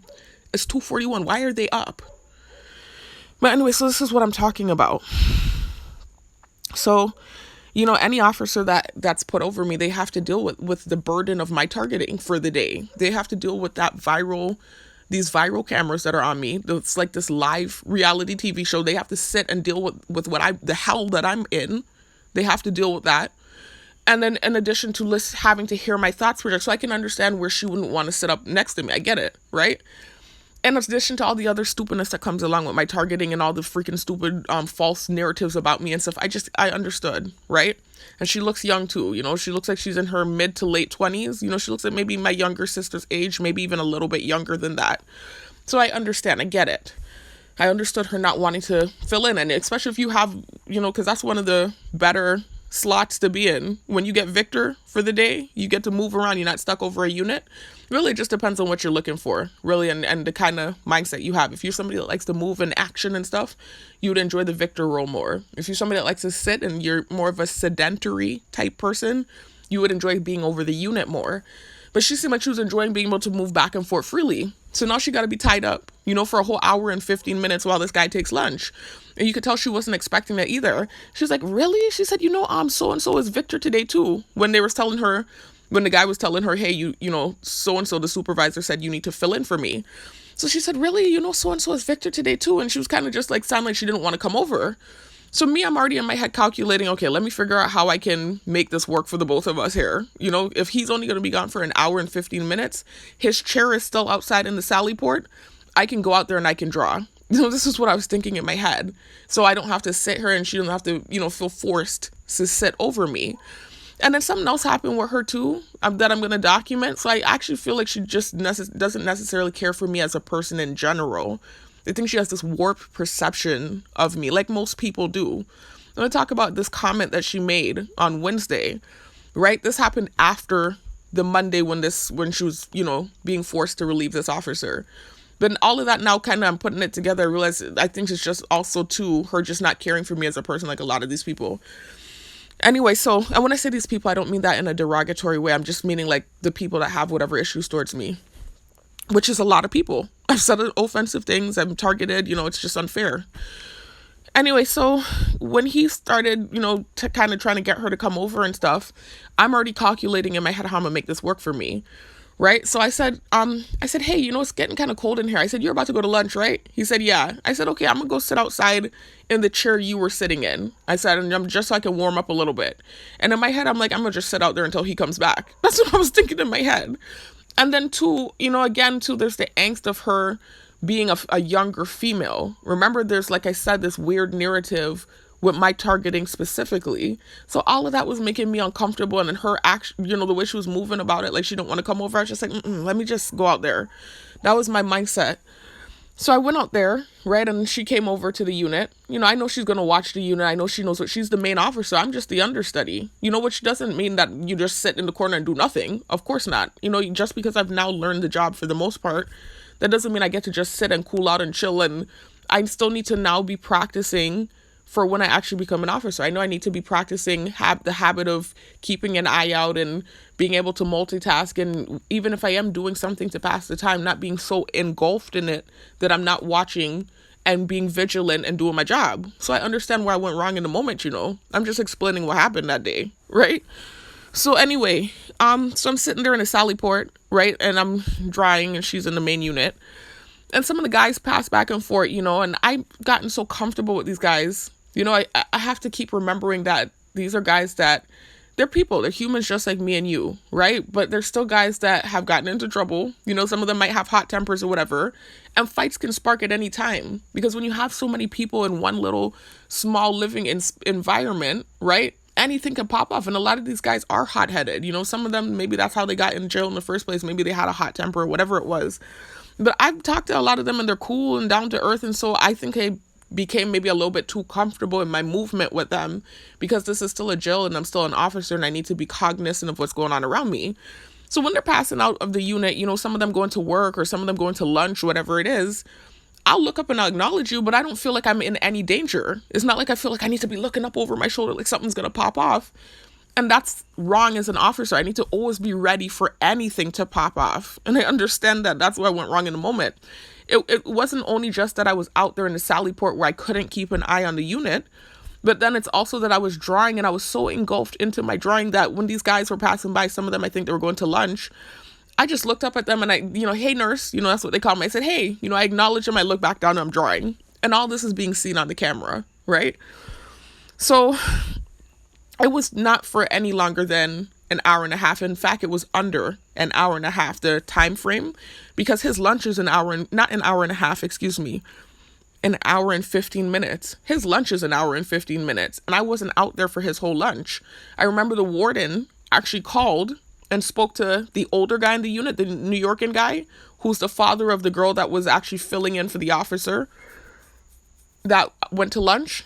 I remember him coming out and saying, hey, nurse, the warden called. And she said, get your butt in here now. He said, no, I'm just joking. He said, she didn't say it like that. He has like the sense of humor. He said, she didn't say it like that, but you need to get in here. She's seeing you out here drawing in the sally port, and that's not where you should be. So when he said, I said, okay, no problem. So I pushed my chair. I rolled my chair from out of the sally port and into the unit itself, but I didn't go inside the cell door. I was outside of the main unit. There's a cell door that locks and closes off the unit from the main office. So I was sitting in that space between the main unit and the office. I didn't actually go back inside the office because I did not want to have to, sit up underneath the girl. And it didn't feel comfortable to me. So I decided to move into the unit where I could keep an eye on what was going on in there, but I'm still outside and, things are comfortable for the both of us, really.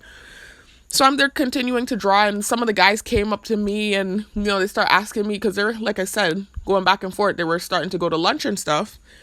Some of them started walking by and looking at my drawings and saying, hey, you could draw. Wow, good job. And, overhyping me because I'm not really that good. I'm okay.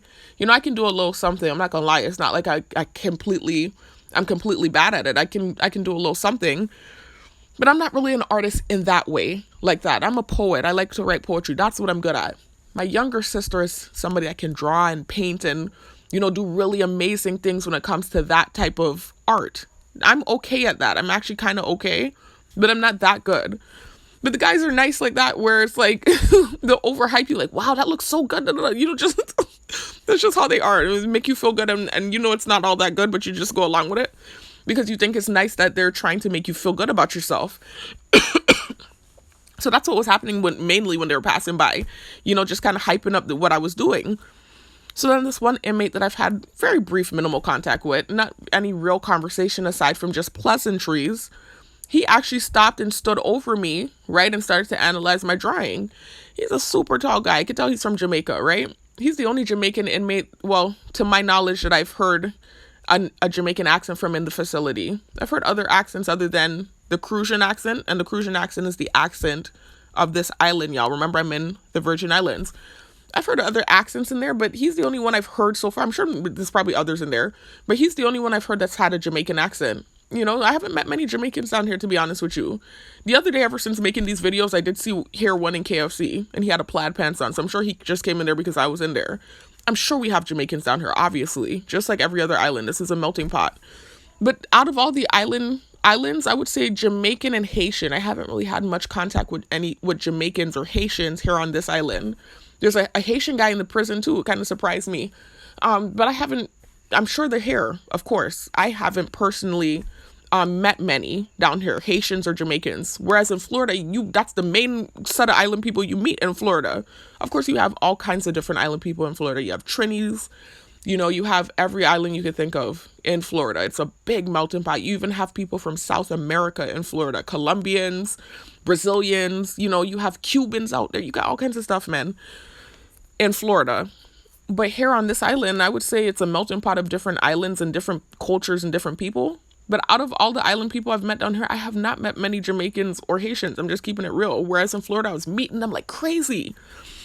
Anyway, so, you know, it's a change of pace to hear his accent because I've, like I said, had very brief minimal contact with this inmate.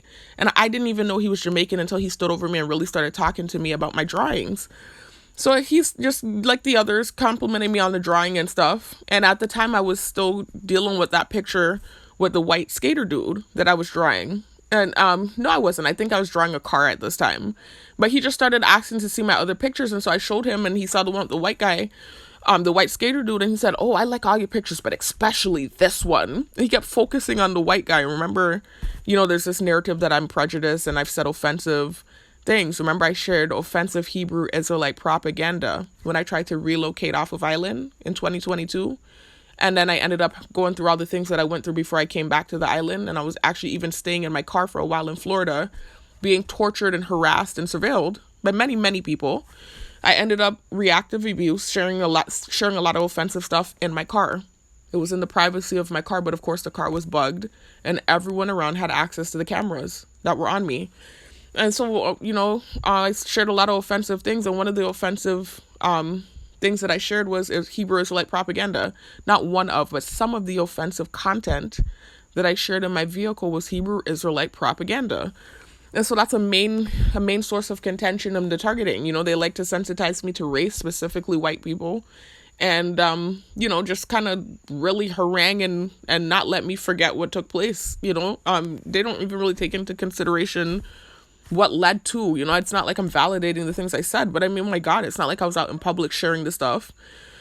Anyway, and that's going to lead to another tick on here too that says talk about IUIC, because I keep seeing those guys too, that specific Hebrew Israelite camp that shares that content, you know, and I was sharing their content. I keep seeing them all over the island too. And so that's something else on the list, as you can see, I'm going to end up talking about. But anyway, so back to this inmate. He's purposely honing in on that picture of the white skater dude. He's like, I really like this one though, this one. You know, so I was just like, I caught on to what was going on. And he started when he went in to the cell and he called this guy in the unit that's known as an artist. And the guy came out and, you know, they're talking back and forth and the guy went to go get his artwork to show me his artwork. And when the guy came back, he was showing me his artwork. But I saw from my peripheral, this is what I'm telling you, even on the camera, it looks like I wasn't paying attention. I'm cognizant and aware of everything that's going on around me. I'm a professional at looking like I'm not paying attention and paying attention. As someone with ADD that's grown up with this condition, trust and believe I'm really good at paying attention, even though it looks like I'm not. So I didn't even look at him. I didn't have to see that he was doing it. From my peripheral, I knew that the guy was pinching his nose. I just knew it. And then it's too, was what the guy that brought the artwork started doing too, because I saw him look up and then he did this thing and then he sniffed. So I already kind of caught on to what was going on. I'm getting real good at paying attention without looking like I see things. So anyways, I realized that he was playing it like my breath stunk, the Jamaican inmate, right? And he's super tall. This is to tell you it's stupidness. First of all, I already took a test and proved that my breath didn't stink. That's first of all. But second of all, I was sitting, I want you to understand the scenario, in a chair that was low to the ground, drying, and this inmate was standing over me. He's super tall. He's one of the tallest guys in there, right? So he's towering over me, and I'm wearing a thick ass mask. So even if I did have some dragon Donkey Kong breath, there's no way he's smelling it through the mask while he's standing at that tall height. And then also too was the fact that he kept focusing on the drawing of the white skater guy. So I feel like, you know, maybe this is a slow moment for me. I don't know if he was, again, just going along with the narrative because of the offensive things, or if he was genuinely trying to pretend like my breath stunk. But literally the day before this interaction with him, remember, it was the weekend. Remember the Friday happened where the guy was doing the directed combo on his side of the unit, and I was with the older guy from New York. The weekend happened, and then Monday happened where they put me with the guy that was doing the directed combo. That at this point in time now, while I'm talking to these inmates, was at lunch. Remember, and I'm not sitting inside the office because they had put that new CO in place of that guy. So anyways, on the weekend, before Monday came, I was playing one of my videos called Kisses to My Exes. The same video y'all saw in part 2 of this, right? The part 2 video to this 3-part series, whatever. That Kisses to My Exes video where I told you guys that I think some of the things I said about my Jamaican ex being a yardie and rough around the edges, I think was taken out of context. I had played that video on the weekend. I forget why I played it. I think they were sending shadow networking, trying to gaslight me about something, and that's why I played the video. But these inmates are privy to the targeting now. Their reaction to me is so different, or their reception of me is so different from when I first got into the facility.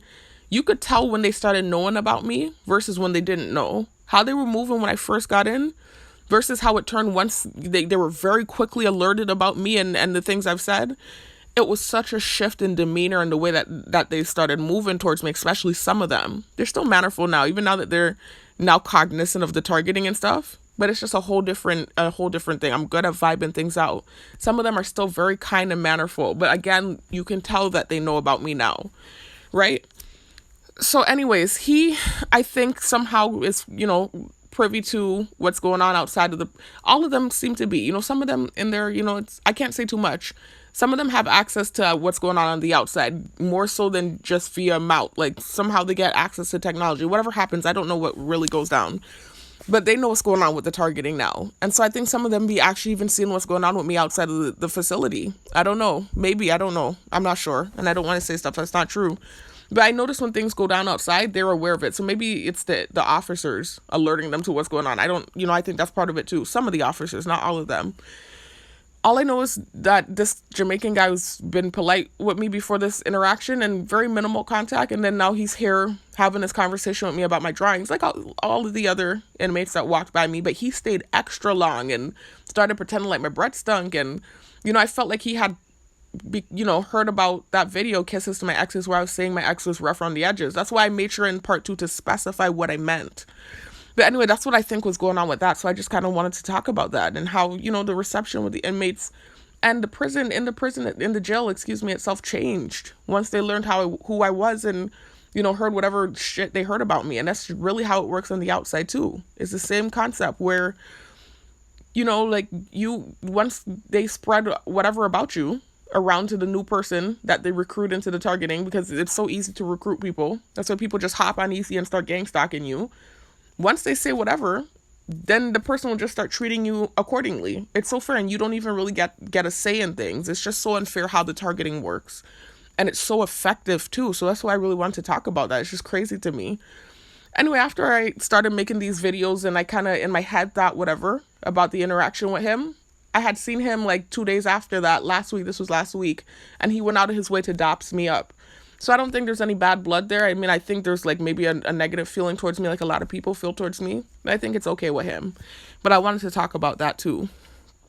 So anyways, so also in this moment while I'm waiting for this guy to get back from lunch and these guys are going to lunch, after this interaction with the Jamaican inmate, he left to go to lunch, you know, because that's the whole reason he came out the unit and saw that I was drawing. He was en route to lunch. So when he goes to lunch now, out comes, you know, the other inmates. And as they're leaving, I thought to myself, well, let me go inside the unit and see if I could shoot some hoops for a quick, you know, little 15 minutes. I only had 15 minutes left on the clock. I get off at 5, y'all. It was 4:45 when they were leaving for lunch, around that time. So I was like, I only have a few more minutes left on the clock. Now that they're all leaving the unit and going to lunch, let me go in there and see if I can shoot some hoops real quick to pass the rest of the time. Because this guy still hasn't come back from lunch yet. I was already reprimanded for sitting here drawing. Let me get up and, do something. And I did have one of the COs, I'm not going to say who, kind of tell me that, if you want to pass the time, instead of sitting there looking down and not paying attention to what's going on, you can go in the unit on the floor. He said you can even go on the basketball court sometimes and whatever. And then I had another correction officer tell me absolutely not. So, you hear different things from different officers and everyone has a different method of doing things. But I think the general consensus is you're not supposed to do that, but that's something that you might slip and do, just to pass the time and keep an eye on the floor rather than sitting there looking down. But it's really not something I'm supposed to do, especially not as a cadet. But I understand that now. But at the time, to me, it was something that I was told it would be okay. So I went in there, I was like, okay, let me just shoot some hoops real quick, and I like to shoot. Y'all know I like to play basketball and stuff. So I remember I went in there on the floor, and I started playing with the ball and stuff and dribbling. And, I got good handles. I've told you guys this already. Really good at handling the ball. So I'm bouncing the ball and I'm dribbling and I'm going through my legs and doing all this stuff like that. And then I start shooting. And I was making my shots at first. I'm just trying to get accustomed to the hoop, right? And I was like, wait a minute, okay, this ain't too bad. Started making my shots at first. I heard one of the inmates, apparently he didn't go to lunch. A few of them just stay back sometimes. I heard him yell out, yeah, that's what's going on. That's what's going on. And that's island slang, y'all. That's equivalent to saying, yeah, that's what's up. That's what's up. That's equivalent to saying that. So I realized I was being watched, and not just on these cameras, like literally physically being watched through the door by this guy that didn't go to lunch. So I was like, oh shit. So I start getting, as I like to say, bassity, flustered, y'all. And I started to mess up with my shots. I was already trying to get acclimated to the hoop as it was, and I was surprised I was making my shots right away. I told y'all already, I'm rusty these days with the shooting. I haven't played in years. This is what people fail to realize when they're doing the noise campaigns on me and stuff. I have not played basketball in years. I just started going on the court, and it's natural for me. I'm just naturally good at it. I like basketball. But I haven't had the shooting and the practice in years, but it's kind of like a bike. You never forget how to ride your bike. Even if years later you hop on, you might be a little rusty. You don't forget how to ride it. And so it's the same concept, but shooting's a little different, where you can get rusty with it if you're not having that constant practice, and it's been years and years and years since you've shot. You can get rusty with it. And so that's how it is, and it reflects in how I play it. Like my handles are the same. The handles are more like riding a bike. How you handle the ball on the floor and stuff and going through your legs and stuff. If you can do that, you can do it. But the shooting's something that takes practice. And if you're rusty at it and you haven't gone in a long time, then your shooting will be off. And so that's how it is with me. Sometimes I'm hitting my shots, and sometimes it's off and on. So anyways, I was just trying to get acclimated to the hoop, and then I heard that inmate, doing all that hoop-de-la, and I got bassity, and I started missing my shots like crazy. I only had 15 more minutes left on the clock anyway. But I just remember it being so humiliating. I started missing the shots. And then as I went to grab the ball, because I had started missing my shots, to antagonize me, they flew the insect drone by. And so I said, move. I hit at it, right? I said, move. And when I did that, then the girl's name popped in my head. The girl that I had the dream about. I'm like, why is that popping in my head? I didn't know if they were doing it to humiliate me, like thought manipulation, or if it was just psychological. I don't know why the fly would trigger that, but that's literally what happened. Her name popped in my head. It was so humiliating, right? So I'm already here missing the shots like crazy because I heard that inmate go, that's what's going on. That's what's going on. And then now they're flying the fly out to antagonize me. I'm aware of the fact that everyone in the facility, as well as on island, is watching me in this very moment. And then that girl's name pops in my head. It was just so humiliating, man. Especially after I had just dealt with that interaction with that inmate where I know he was pinching his nose. Like, it was just so embarrassing. So I get off the court. It was time for me to go home. I start getting my stuff together. The officer had just come back from lunch. I gave him my evaluation form to fill out. Had it down now. I'm leaving out the facility. As I'm passing by the cafeteria, I see the girl walking with an inmate. So I just power walked out of there because it was so humiliating. And I think maybe the insertion of her walking out was because her name ticked in my head. It could have been a coincidence. But it's so hard to really tell when you're targeted, because sometimes things are done, purposefully when certain things happen when you're targeted. Especially if you've talked about somebody in a video or you've had a dream about them. But it could have been a coincidence because she really is oftentimes in that area around the time when I'm leaving, because a lot of the time she'll do cafeteria duty for dinner and stuff. So that could have been genuine, but it's just the fact that she was walking in the direction that I had to walk by. Like, she literally, I had to walk right in front of her, you know, and I know they're all seeing me on camera, so I know they all know I'm coming down. So she literally had to walk, like, I had to walk right in front of her, you know, so I just feel like that might have happened because her name ticked in my head. And so I just wanted to talk about it. I don't know. It's psychological, man. It's just like the ticking and stuff. It's psychological. I don't understand. I hit the fly. I know they saw this happen. And then her name popped in my head. I don't understand. And I actually really genuinely believe it could have been. I don't want to be accusatory thought manipulation. You know, like to humiliate me. This whole thing is like this humiliation campaign. I'm not saying she had anything to do with any thought manipulation. There's like different entities and different people working together in the targeting. I don't think she has anything to do with the technology. I really don't know, to be honest with you. I don't know who's running what, but I doubt it. I don't think she has anything to do with that. I think she's just aware and privy to what's going on around. I think it's excuse me. I think it's like the military that deals with the technology that's being used on me, right? So I don't think she had anything to do with that. But I'm the walking out when I'm leaving. I'm obviously she heard her name tick in my head. I think that might have been intentional, but I'm not sure, and I don't want to be accusatory. I just know the whole thing was humiliating to me, and I wanted to run out of there because it's so embarrassing, and I didn't like it's the same way Michael Barden described it in that part 2 video where I shared that clip from Michael Barden, where he said you'll be doing something and not thinking about something, and then this random thought that you're not thinking about will pop in your head that has nothing to do with what you're doing. Like, that's exactly what that felt like in that moment. I was just like, what the heck? I was like, is that them? Did they do that? And when I say they, again, not her, I mean the people running the technology. And it was just embarrassing. I wanted to talk about it. Next thing, so that's why you see it says talk about 15-minute basketball debacle, fly and tick. So anyway, just know that I got reprimanded for this whole interaction that happened here on this Monday, where I was sitting outside in the chair that the officer that went to lunch was sitting in when I went and took his chair, and I was sitting in the sally port, and then the warden called, and I ended up moving closer to the unit and then sitting outside and drawing, and then I went to play basketball and stuff. I got reprimanded for all of it. Not the basketball. They didn't tell me anything surprisingly enough about the basketball, but about sitting in the sally port.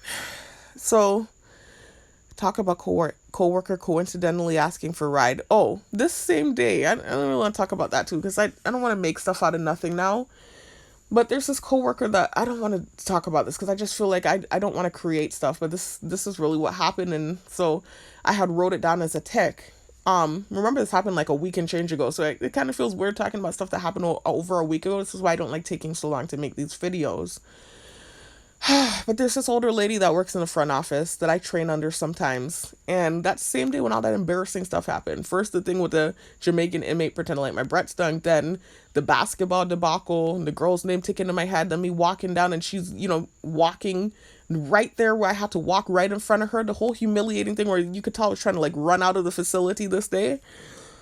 As I'm leaving this day of all days, I always see this worker that works in the front office, this older lady, and she leaves around the same time as me because they get off at 5. The techs, she's a tech, right? So she's a correctional tech, and I'm a cadet in training to become a correctional officer. So the correctional officers work longer hours and we have more responsibilities. The techs more so just kind of work in the front office, that type of stuff.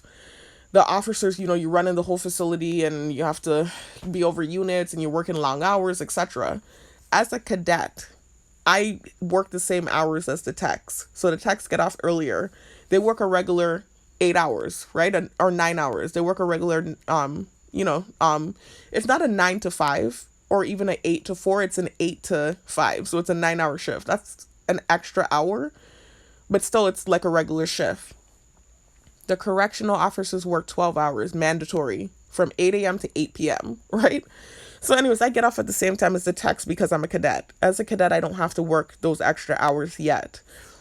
So she's always leaving around the same time as me. There's been so many times when she and I walk out together and, she's getting a ride and I'm waiting for my ride. I've even offered her a ride before and she said, no, I have a ride, this and that, whatever.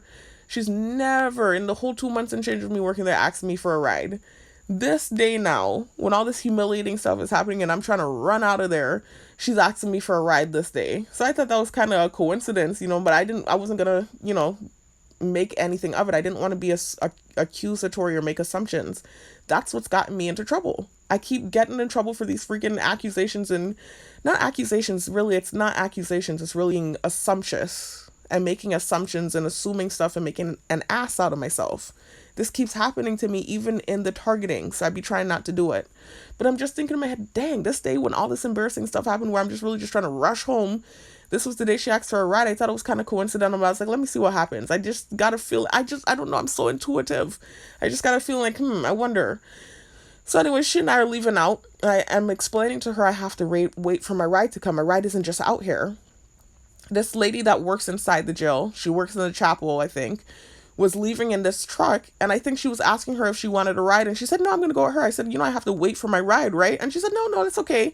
So she kind of like turned down a ride that she could have hopped in and decided to walk with me and wait for my ride. So I was just like, I wonder if she's going to do like direct to combo because of the embarrassing stuff that just happened.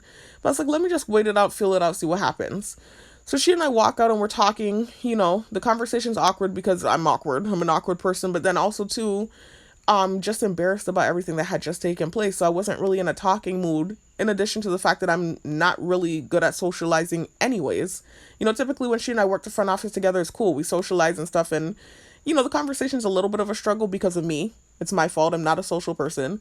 But she's one of those people that I actually feel kind of comfortable with. So it's not too bad, But right in this moment here with all the stuff that had just taken place and then now her coincidentally asking for the ride and stuff, the conversation was like, it was straining. I ain't gonna lie, it was straining. So anyway, we get to the bench and we're waiting and we're talking. She starts inserting directed convo into the conversation, right? And I was just like, dang, I knew it. Like, I just kind of had a feeling. I was like, I don't know if maybe she really genuinely coincidentally needed the ride this day. And then just because of the things that had just taken place, she decided to insert directed convo. I don't know. All I know is it was just such a coincidence that she asked for the ride this day when this happened, and then she's inserting direct-to convo in the conversation. But the convo was a struggle. She was inserting direct-to convo every now and then. She would pinch her nose. She was also saying something about going crazy, and she was inserting stuff. I forgot what else she was saying. It happened all the way last week, y'all. And it kept revving by in the road too with some of the direct-to convo that she was doing. Then the bee was, the bee drone started flying in my face, all kinds of stupidness. Then this guy, I think he was looking at the interaction and took pity on me. I don't know if he took pity on me or pity on her. It wasn't really her that would need the pity. It would be me, if anything, in this situation. He pulled up in his truck and he said, hey, where you going? Do you need a ride? And she said, no, I'm going with her. And so I said, well, listen, I said, my ride, I don't know how long it's going to take to come. I said, if you need to go with him, go ahead. Just go with him. I said, because, he can give you the ride and I don't know how long my ride is going to take to come. And so she said, okay, no problem. And she ran there into the truck with him and they left, but I was just like, it was rough that day, boy. That whole day was rough. I was dealing with the directed combo from that guy all day long, which I felt was unwarranted. I didn't even know why he was going ham on me the way he was. That was already hard enough. I'm dealing with already being targeted, stared at, my thoughts being projected, trying not to let stuff tick into my head. And then this day I'm under an officer that's going ham with the directed combo, so I was already feeling drained. Then they put someone that I wouldn't be comfortable with to fill in for him for lunch, and she obviously wasn't comfortable with me either, right? So that was a strain. I go outside to try to alleviate the issue. I get in trouble for that. It was rough, y'all. I go to shoot ball for 15 minutes, my stupid ass. I should have just sat my ass in the chair and just continued to draw for the last 15 minutes, make a fool of myself there, and then the girl's name ticks in my head when they fly the insect drone by, and then I have this last awkward hoorah with this other coworker. It was just that day was rough. I'm telling you, I went home ready to pass out. And I think I still ended up going to the gym that day too. As a matter of fact, I know I did, because then more happened in the gym, right? That's why it says talk about IUIC and talk about brief history with guy in the gym. I'm telling y'all, that was a loaded ass day. And I still took my ass. That's how consistent I am. And I pushed myself and I went to the gym, right? So as we're leaving the facility, I saw the guys in purple walking on the side of the road en route in the path of the area of the gym where I work out. So I started realizing they're inserting them. I don't know if they're working with the program and if they're actually being told to go to these places when I'm passing by, or if they're doing it on their own because they're seeing me on these cameras and just deciding to insert themselves. I don't know. There was a time where they were on the side of the road, several times actually, where they've tried to hand off pamphlets to me, and I kept my head straight because I've already gotten so much backlash for that stuff I shared in my car in Florida. And then there was this one time where they were closer to me and I just accepted the pamphlet, because I have no tiff with them, none whatsoever, and I should have never shared their content, knowing that I wasn't really affiliated with their group. I brought, extra unwanted, I think, attention to them, really. So similar to how I can understand why white people would insert themselves in my targeting because of the offensive things I shared in my car, I can understand why they too, the group that I was sharing the offensive content for, I can understand why they would insert themselves too, because I put like this unwanted spotlight on them. So I understand. There are certain people in the targeting that insert themselves, and I understand why. And then there are other people where I'm like, why are you even involving yourself? So with them, I actually do understand. I get it, right? But it didn't seem like they have. I still to this day I don't know really what their feelings towards me are. But I didn't get a bad energy. I didn't feel like they had any malicious intent towards me. It's always them just trying to hand out pamphlets. And the one time I did accept a pamphlet, which was like maybe 2 weeks ago, the guy, I was like, okay, sure, no problem. He said, okay. And he gave me a smile and gave me the pamphlet. I just put it in the dashboard and I drove home. And I saw people in the cars around glaring too. It's just a craziness, man, with what goes on with the targeting. But anyway, excuse me. So this day when all this crap was happening, I saw them walking on the side of the road as we're driving by, and I'm almost certain I saw one of the guys pinch his nose. And so that was the first time where I saw anything passive aggressive from them, because for to me, from what I've seen, it's been them really inserting themselves and trying to hand off information to me is what I've seen. I haven't seen anything other than just this day here where I actually saw a pinch nose, one of the guys do it. And so I don't know if it's maybe because of the recent dream I had with the girl, and, because they're very strict and they're very, like, they go by the Bible literally, right? To a T. So if you seem like a rebellious woman, right, a woman that doesn't follow order, right, or if you're a woman that seems anti-man, which I'm not, by the way, but this seems to be the warped perception, especially with some of the things that's taking place in the gym. If they feel like I'm into homosexual activity, and again, I'm not trying to say that in an offensive way to anybody that is gay. I don't know how else to describe. It's called homosexual activity, right? So if they feel like, there's me saying that there's this attraction to this coworker, which came out of nowhere, right? I can't even explain it, but even if I were truly feeling that attraction, I can't really explain it I don't want to offend anyone. I'm just so afraid of the things I say. I try to be careful with my words. They're very strict and they go according to the Bible.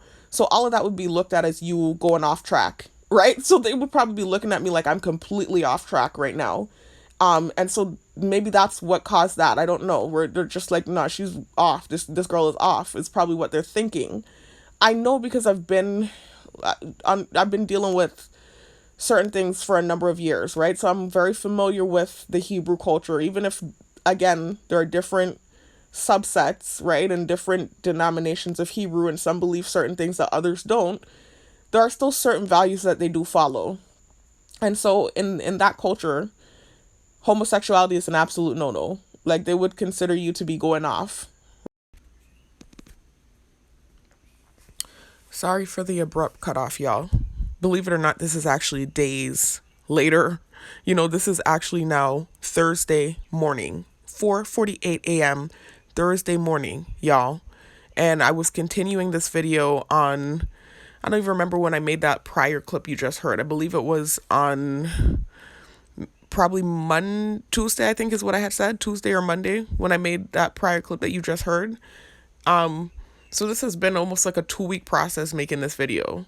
The things that I documented in the prior clips happened all the way last Monday. Even the tick that talked about the coworker coincidentally asking for a ride, I've now worked with her since then. I just worked with her yesterday, right? So that's how many days later this is. And that interaction with her was cool as always, right? But still, there was a level of some directed convo when she asked for the ride that day. But it didn't get too bad, and there's no bad water between she and I, as far as I know, right? I think, again, I'm just targeted, and so that's just what comes along with the territory. Even people, you kind of have like a decent camaraderie with or relation with, whatever. There will be oftentimes directed convo. Shit, it happens with the people in my close circle as well. Anyway, though, so this is days later, y'all, and I'm finally coming back to finish the video. But the reason you heard the clip cut off abruptly was because I actually did a lot more talking than what you heard at the end of that clip. But I started to have like this reaction because I started hearing noise campaign in the background while I was saying some of the things that I was saying. Just trying to, be accusatory, I guess, and make noises about me talking about, the homosexual element of things, because they keep trying to push it like I'm a closeted, or DL female. Anyway, so I started going off, y'all, and these reactions, I learned my lesson. These reactions have gotten me in a lot of trouble. So I kindly stopped the video, right? And I took a few days to cool down, and I cut the video at the point where you heard me cut it. And I'm now back to finally finish the video, y'all. I want to finish this thing because now there's more that happened today that I made a little clip about earlier. I'm trying to decide if I'm going to connect it to the video or not. I don't want this video to be too long. But something that happened today with the same girl from Tick 1, that says finish talking about female coworker and programming. The girl I had the dream about. More happened again today, y'all, at the job. This PTSD reaction that I had that I made this little short clip, 23-minute clip about, right? So after I finished talking about what's on the remainder of the ticks on this list, continue on from where the video left off in the last clip, then I might attach the clip I made earlier at work, documenting what happened today with the same situation, y'all.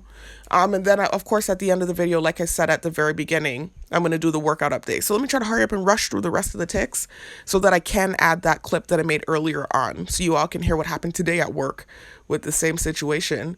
I don't want to say situation. I don't want to make it into like something bigger than it is and then really create this uncomfortable work environment. But it is somewhat of an ongoing thing. And I do get, some sort of gaslighting. I don't want to use the word gaslighting. Oh my God, let me not use that word. But I do get some sort of, pushback about it. I don't want to say pushback. I don't even know what to call it. There is something going on, right? Anyway, so let me hurry up and finish, right? So I had to try and, I was trying to very carefully word things where I didn't offend the homosexual community. I don't even know what to call it. I don't like that word. I just feel like, even though that is the correct term, I just feel like that's even offensive.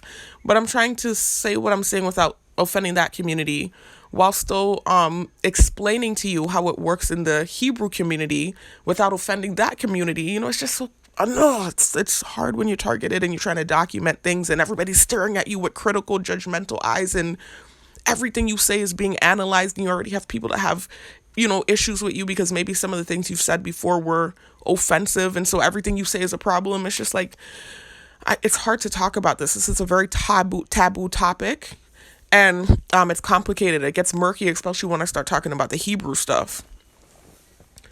Anyway, so I'm just trying to explain to you, that's the community I grew up under, the belief system from high school up until, you could say, my late 20s. I explained to you all already in prior videos. From my youth all the way up to high school, I was in like this free kind of flowing household. We believed in the Bible, of course, very, very much so into the Bible and into God. And so that was my background. But my father was Rastafari for most of my life. Now it's not most of my life, because obviously I'm 33 now. So now at this point, he's been Hebrew for most of my life. But back then, when I was younger and when I had gotten into high school, my father had been Rastafari for most of my life. And my mother, you wouldn't necessarily say she was a Christian, but that's basically what she was, right?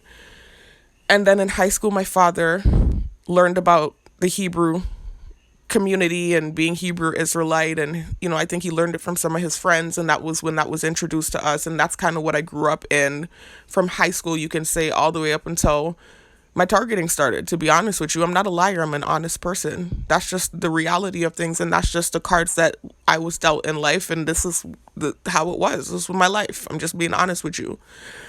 So anyways, so I'm very familiar with the Hebrew Israelite community. Again, like I said in the last clip, there are different denominations of Hebrew, just like there's different denominations of Christian. And so the beliefs vary and the understandings vary. And not all Hebrews believe in the offensive content that some Hebrews believe about Caucasian people and et cetera, right? It's complicated. But for the most part, I have an understanding of how the whole community works, right?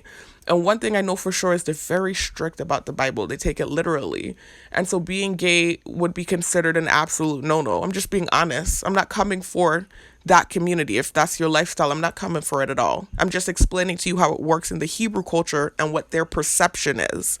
So I'm trying to explain to you why I feel like maybe as I'm driving, from work, when I had this whole embarrassing day and I saw them at the side of the road, which I've been seeing a lot recently, I saw one of them rub down on his nose, because I'm just trying to explain to you, their view of me is probably this female that's gone off, someone that was in the community and went off is what they would call it in that community, seeming rebellious, seeming like a woman that doesn't follow order or respect men, and then possibly having homosexual tendencies. They would view that as a female that's going off. I'm just trying to explain that to you all. So anyways, I believe that's what that was about, seeing one of the guys pinch his nose. But other than that, they didn't really do too much. They didn't have any kind of mean look on their face or anything like that. That was just the first time I had seen any type of passive aggression from them since seeing them at the side of the road and stuff. And again, I reiterate, I was never affiliated with that specific camp. I never was, so I should have never shared their content. Really what it was I was sitting in my vehicle in Florida. I've explained this several times in several videos, and I was looking at several camps, several different Hebrew Israelite videos, because at the time that was my belief system. And I was looking up videos about spiritual protection because I felt like I was under some sort of spiritual attack. And I didn't understand what was going on. I didn't understand the high science element of the program and the technology they use. So when they were using the shadow networking software and sending things with subliminal messaging in it, and then the external gang stalkers that were watching everything that was going on with me kept basically attacking me, making noises, revving by, doing crazy things. And then I would have these anxious PTSD reactions, and I know I didn't do anything. I felt like it was witchcraft, and I thought I was under spiritual attack. And so what led to me looking for spiritual protection turned into anger. And so instead of watching the videos for protection and, just turning to what my belief system was at the time, I started watching the videos to engage the gang stalkers, and I was purposely putting on the most offensive stuff I could find. I reiterated, it wasn't just offensive stuff about Caucasian people. It was offensive stuff about everyone, like Christians, Caucasian people. I think one day I watched an offensive video about Asian, not specifically Asian people, but Chinese people, because I was doing DoorDash at the time, and I had went to the Chinese food restaurant, and I had gotten some gang stalking in there. And so I remember being angry that day. And so I put on offensive stuff about Chinese people that one day. So sometimes they insert Chinese people or Asian people, but they don't specifically just pinpoint Chinese, just Asian people in general.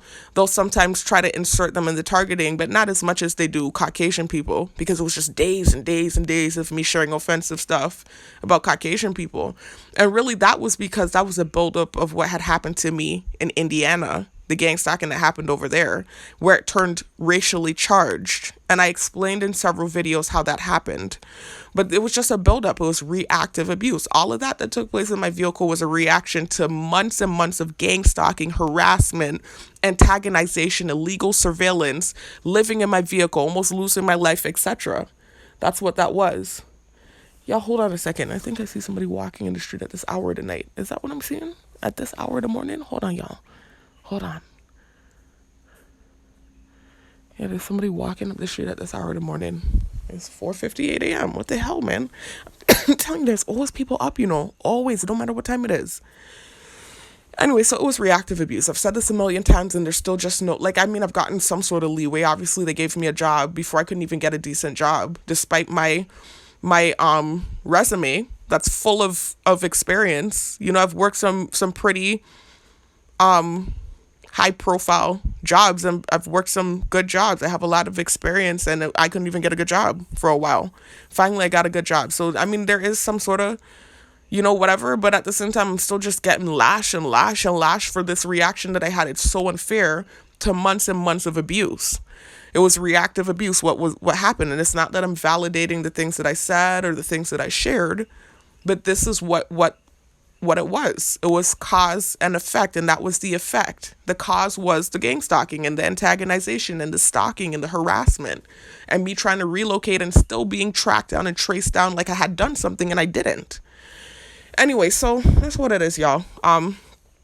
But nonetheless, that's what it was in my vehicle. That's what led to me sharing their stuff. I was really just looking at a bunch of different Hebrew Israelite groups' videos, even the Hebrews that don't necessarily share the offensive stuff. I was looking at all those different videos, just looking specifically again for videos about spiritual protection from warfare, spiritual warfare. And they were using the AI shadow networking software. I've talked about this in prior videos to sensitize me, sending stuff about things in the dark coming to light and lust and this and that. And every video I clicked on had that in it. And so I was just like, how is this happening? You know, and of course the gang stalkers are looking at this as some sort of spiritual intervention, not realizing that it's technology that was being used to basically frame me. Because since Indiana, before I even got down to Florida, they had an issue with me because of the reaction that happened on the Greyhound bus with the homeless man, some of the convos that took place in my vehicle, that one isolated interaction I had with that law enforcement officer. All of those things led to where I ended up in Florida and how high level my targeting was, and then how it got even higher at a higher level, right? So anyway, they were using the technology on me basically to frame me, and I didn't know. And so I was having these nasty reactions where I was just getting angry and just sharing whatever. Anybody could get it. And I was sharing the most offensive stuff I could find. And unfortunately, a lot of the offensive content I shared came from this camp, you know. And so this is where I, kind of put them in a bad light too. You know, this is where I made enemies all over the place, you know, not just with the people I was offending, but with the people whose content I was sharing. Because, of course, that's not the only content that they have, but that's what I was purposely putting on out of anger. And so that puts a negative light on them, too, right? So that made so many enemies for me. But again, surprisingly enough, whenever I see these guys, they don't seem to have any type of malicious intent or negative energy towards me. Like I said, this day when I was leaving from work was the first time I actually saw like some sort of passive aggression where one of the guys looked like he was rubbing his nose down. So anyway, got home. Changed. No, I didn't get home. This day I didn't get, my mom was kind of moving, you know, like this is off and on thing with the vehicle. It's just so hard. This is why I'm trying so hard to get a car. But, you know, a lot of times my mom kind of moves funny with the car. Like she doesn't want me to take it to the gym or even give me a ride. And the gym is 5 minutes away from the house. And then some days she lets me use it. And so this was one of those weeks where it was rough with the transportation. So before I even got to work that day, I had put my workout clothes underneath my work clothes. And so I was talking to her and I was saying, hey, look, just drop me to the gym. And first I was thinking about having her drop me at the grocery store that's right next to the gym. But I said, you know what, just drop me to the gym. And if I need water or whatever, I'll leave and I'll walk to the store. I do that all the time. So we drove by those guys, right, that were in the purple. And one of the guys, like I said, I saw rubbing his nose down. She drove me in there, dropped me off to the gym. I took off my clothes and stuff. This is when I got to look in the mirror and see my results, because I've gained a lot of weight, y'all. And I don't really look at myself in the mirror, like I've said in prior clips, because they're on me and making noise campaigns. And anytime I'm looking in the mirror, they're revving by and, you know, they paint it like I'm a narcissist and stuff. So I don't really be looking at myself like how somebody that's working out would. You know, you look and check to see results and stuff. I don't do it. Like every now and then I'll look in the mirror. So this day I had to take off my clothes and I ended up having to do it in the mirror. And that was when I saw how much weight I had actually gained. I was like, wow. I was like, okay, I am seeing some results. Cool. You know? Anyway, that's irrelevant. Anyway, that's irrelevant, y'all. So I ended up taking off my clothes, right? And, you know, I started my workout. And I decided, you know what, I need to go and get some water and some coffee. You know, I was like, I need the energy. I'm tired. Remember, I'm working 2 jobs, y'all, and then I'm still going to the gym, you know, 3 days out of the week, 3 evenings out of the week, and going ham in the gym, y'all, like lifting heavy, like 320 pounds, 250 pounds, etc. Deadlifting that, 250 pounds, squatting 320 pounds. Like I'm going ham in the gym, y'all. Despite all this work and whatever else is going on, I'm not, I'm staying consistent with my working out. Like I'm not shirking my duties with the workout. It's not duties, but I'm not easing off of myself. I'm staying consistent. So anyways, when I walked over to the grocery store now, I saw they had set up camp outside of the grocery store.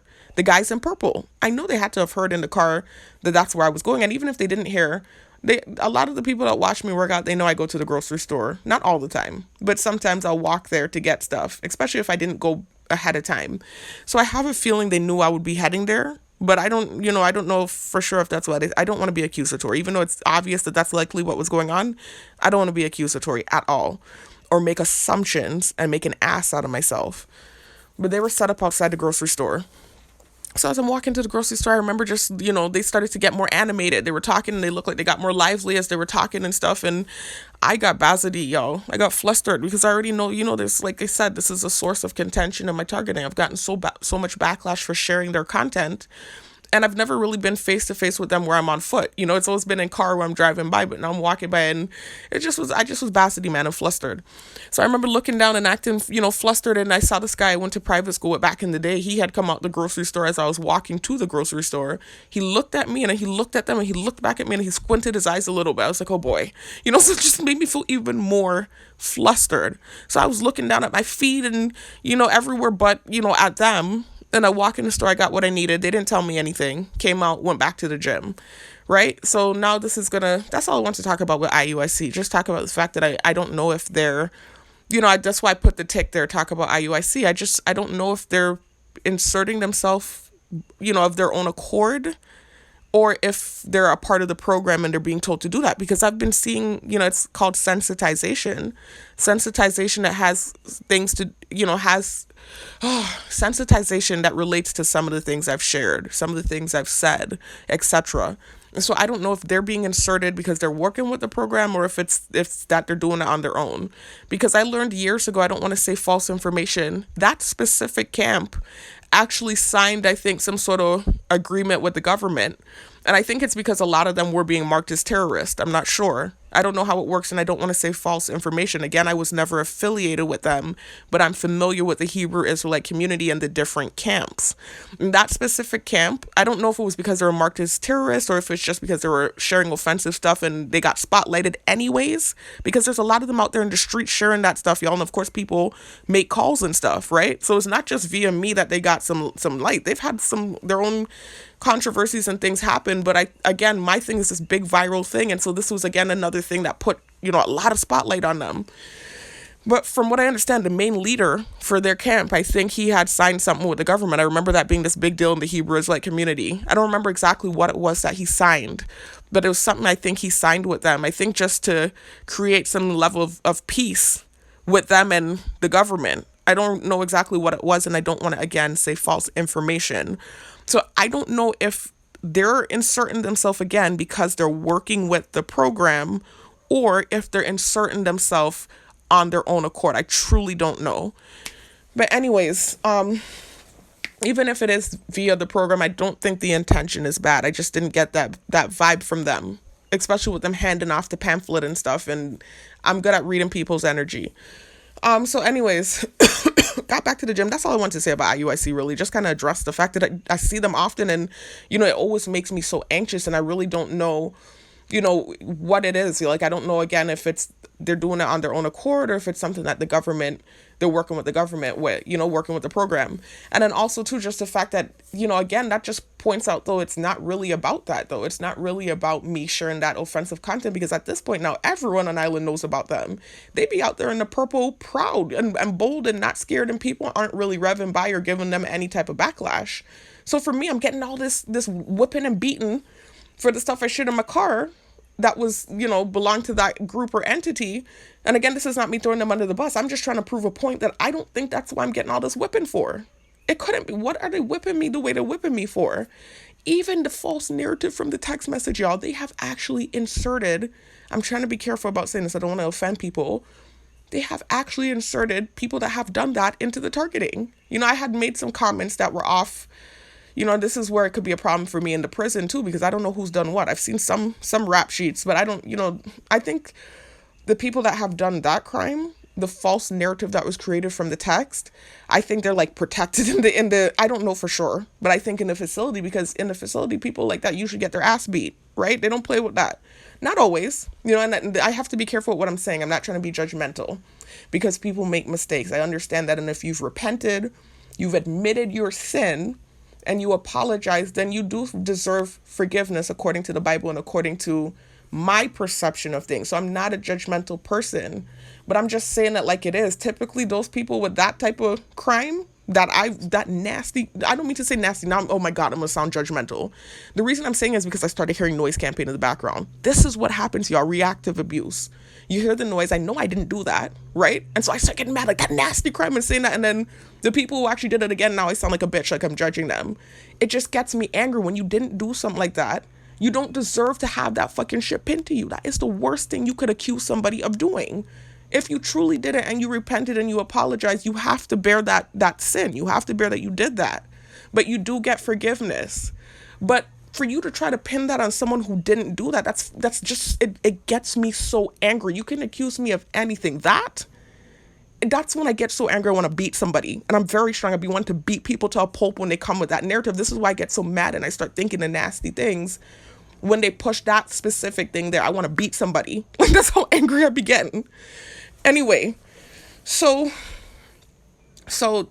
guys like that, I think they keep it on the low, like protective custody type stuff, because they could get their ass beat in the facility.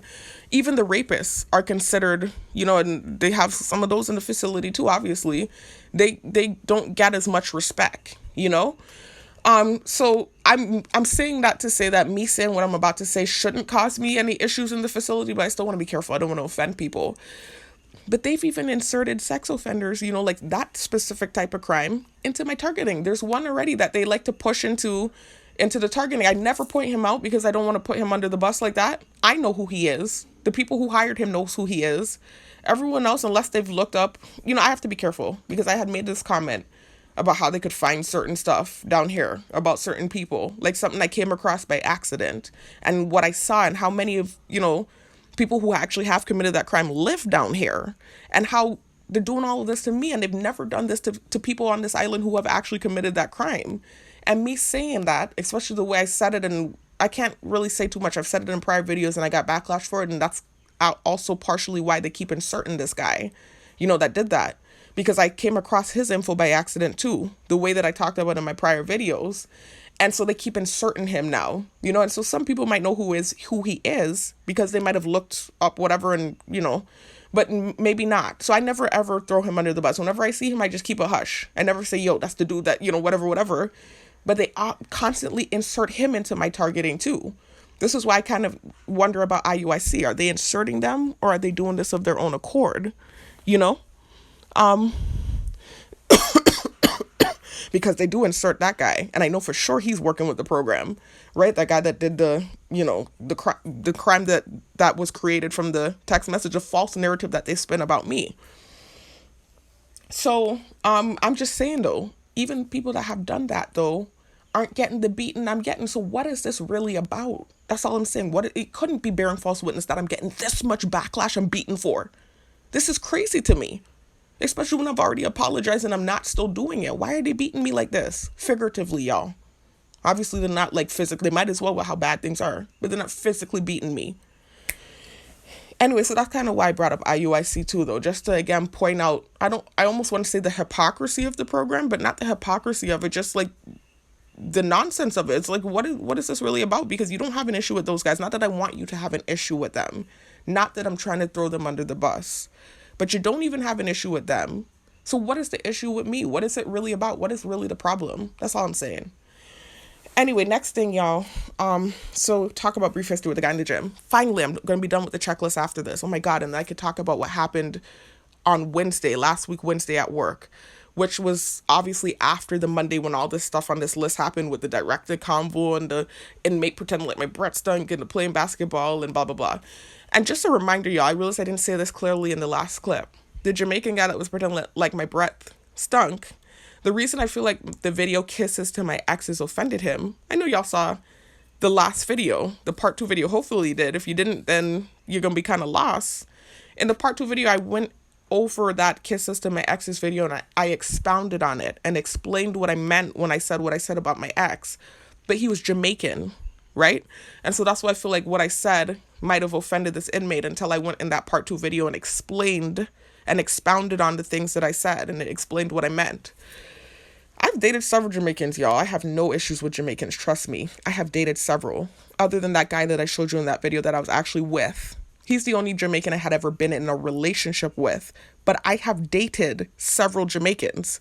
I have no issues with Jamaican people. I've dated Haitians, I've dated Jamaicans, I've dated Cubans, I dated a Colombian. My ex-boyfriend was Colombian. I do not discriminate. Understand that.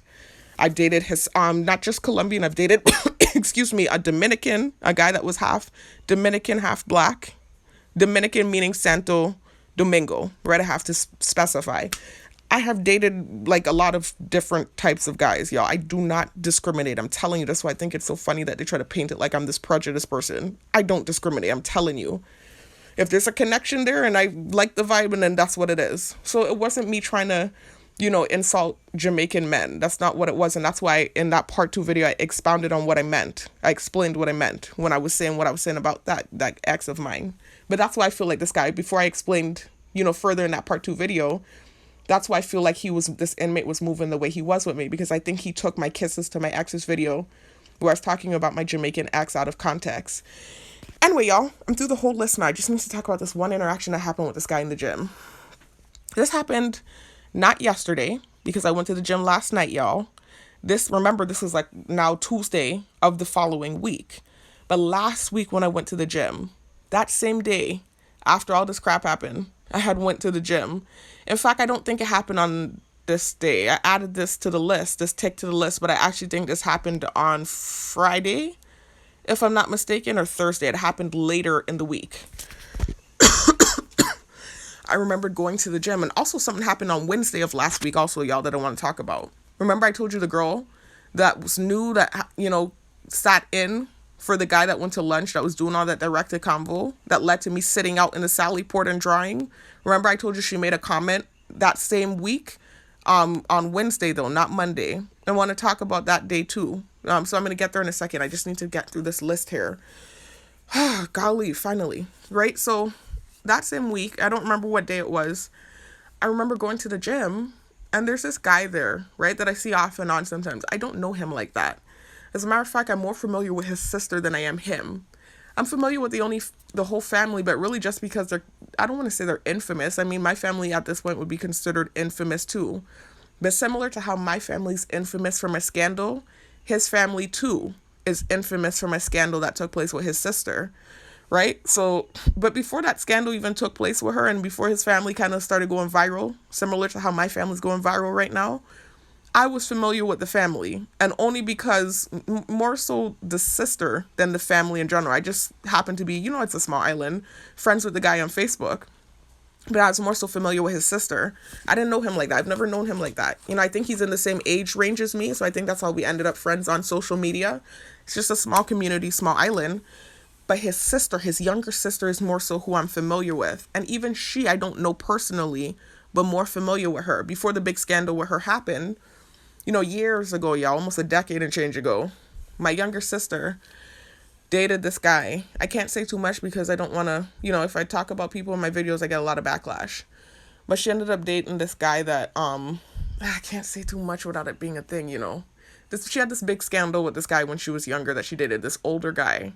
And it was a scandalous relationship, and I can't really explain why, right? I don't want to say too much in these videos, but this was like this ongoing thing with this guy for a few years, right? When my sister was younger, I'm talking high school, in her early 20s, and that same guy dated this guy in the gym's sister, right? He dated several girls, right? And younger girls too, and I have to be careful with what I'm saying, because I could, I already have so many enemies, y'all. And I've already said offensive things about this guy that I shouldn't have said. I had no business saying. I don't even know him like that. It was really that he was brought up in conversation when I had first got back on the island from my targeting going viral. And, I didn't bring him up. He was brought up in conversation.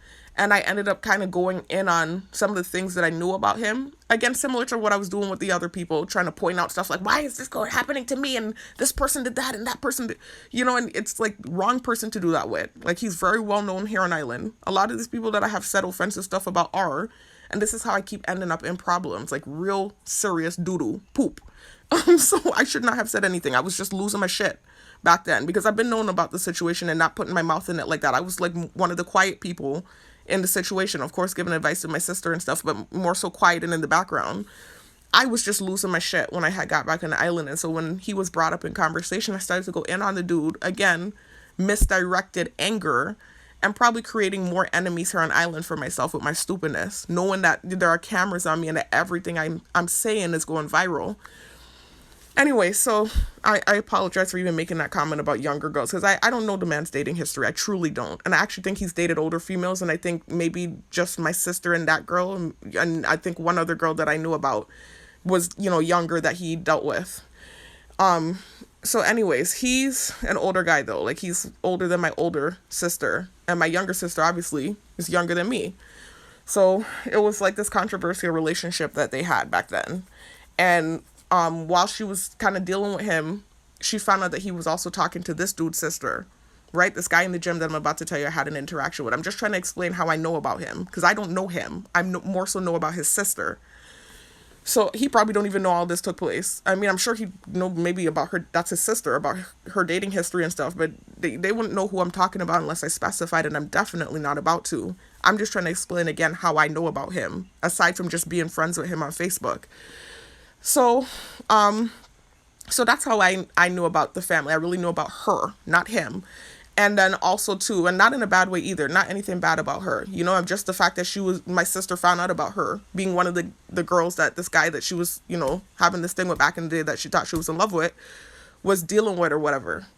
So then I had another encounter with her, a very brief one, when I was in rehab in my early 20s. You know, I remember before this big scandal that ended up happening with her happened, and everybody goes through life, man. Life is hard. You could be at the very top one day and then the next day you're at the very bottom in the freaking gutters or whatever it is. You know, anything can happen to anyone. So this is why it's good not to be judgmental. You never know where you're going to be tomorrow. But I remember at this time she was mentally sane, and she wasn't, as far as I know, I don't know the girl personally, at least to appearances, she seemed like she had her stuff together and like a very conscious, smart young lady, and like she was going around and doing positive things on the island. And so while I was sitting there in the rehab, you know, she came in one day as a motivational speaker to talk to us women and, you know, talk about some of her experiences. She's talked a little bit about some of her experiences and just trying to, you know, like I said, say positive things and uplift us. And I think at the time too, she was, I think, running for, I don't remember what it was, some sort of position here on island, like similar to like a pageant type thing or Miss St. Croix or whatever it was. I don't want to say the wrong thing. I can't remember, to be honest with you. But she had stuff going for her back then as far as I knew. So fast forward years later now, because remember, when I was in the rehab, I was 24. I'm 33 now. That was damn near, you know, a decade and change ago. Not a decade and change ago. That was almost a decade ago. Excuse me. So now, years later, right, while my targeting is happening, you know, this was before I tried to relocate off island and before my targeting went viral. His family went viral first. I remembered his sister had some issue. I don't want to say too much. I mean, the whole island knows anyway, so it's not like I'm saying stuff about her that people haven't already seen. The thing went viral, similar to like what's going on with my family. But still, I don't want to, you know, be talking about people too much in my videos. Again, just trying to explain what I know about the guy and how I even know anything about him, because I don't know him. I know his sister. I don't even know her, but I know I'm more familiar with her than him. So anyways, I remember, you know, she apparently went up to the States, it seems, and was dating this guy that I think her family, from what I've seen from the story that went viral here on island, she was dating this guy that her family was warning her about, basically, and I think he was married, if I'm not mistaken, and, you know, she ended up, I think, falling head over heels for the guy. Maybe he was feeding her bullshit, similar to the guy in my Kisses to My Exes video. Remember I told you the guy that was separated, that was living by himself and feeding me caca too, and I was actually listening to it, and then when I realized what was going on, I hit the road, Jack, and don't you come back no more. Like, I hit the road. But some women get so tied up in that sometimes. Like, you know how I told you the guy took a while to tell me that he was separated? Sometimes they get you like that, and they don't get you good, and you start falling for the person, and then you find out whatever, and at that point you're like, okay, well, I'll work with the situation. Like, it happens sometimes, so I'm not judging her. I think that might be what happened. I don't know the full story. I really don't. I just know the man was married, and apparently her family was warning her about him. She went up there to live with him or whatever, ended up getting pregnant.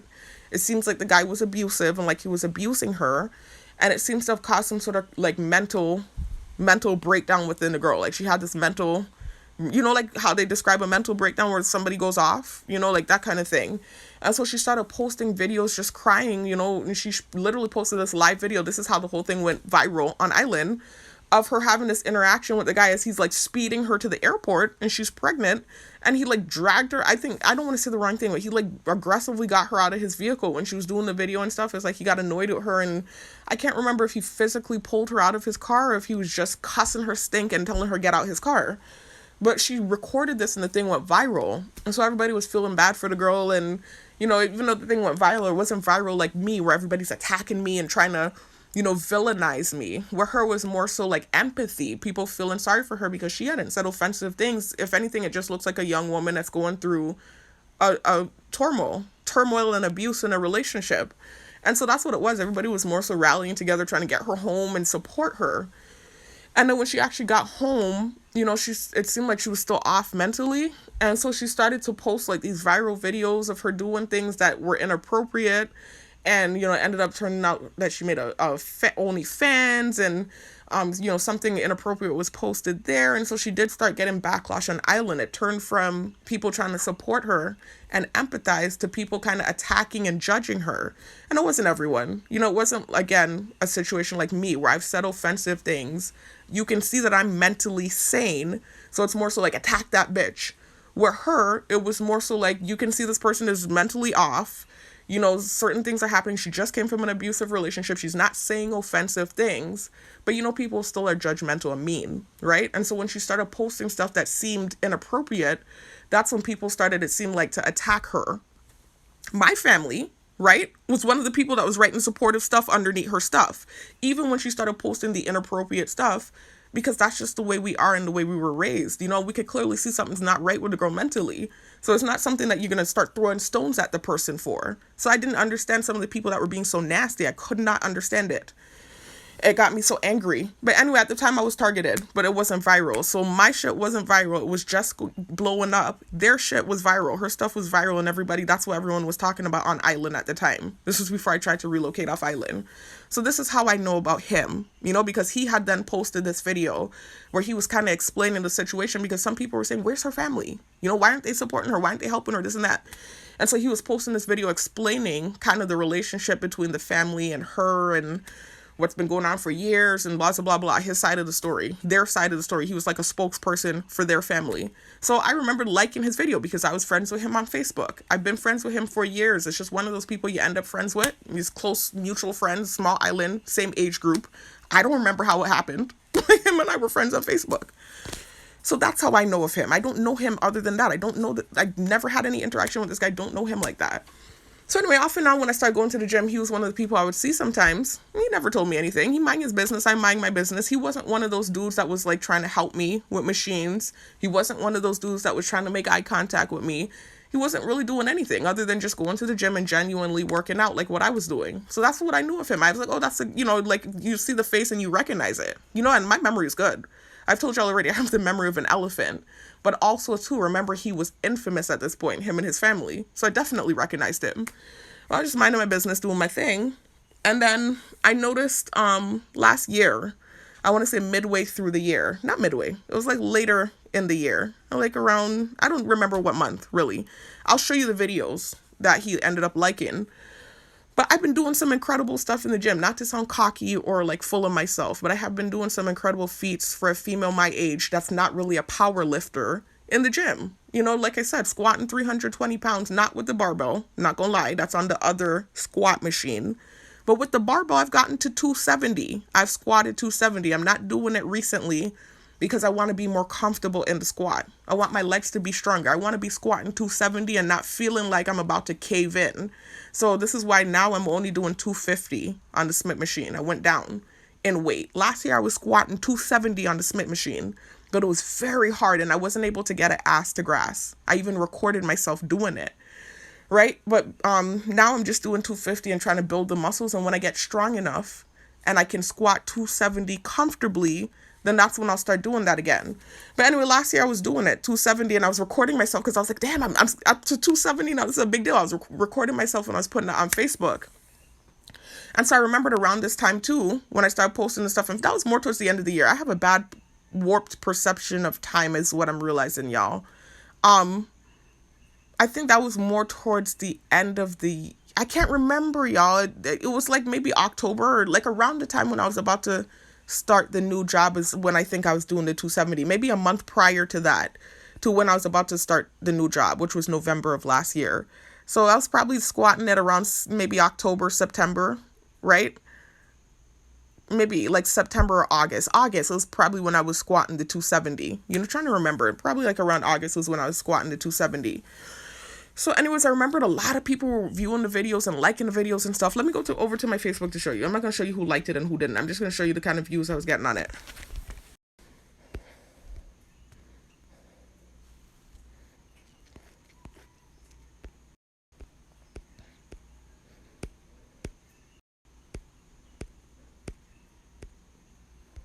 Like this one, this is not that many views. This one got 99 views.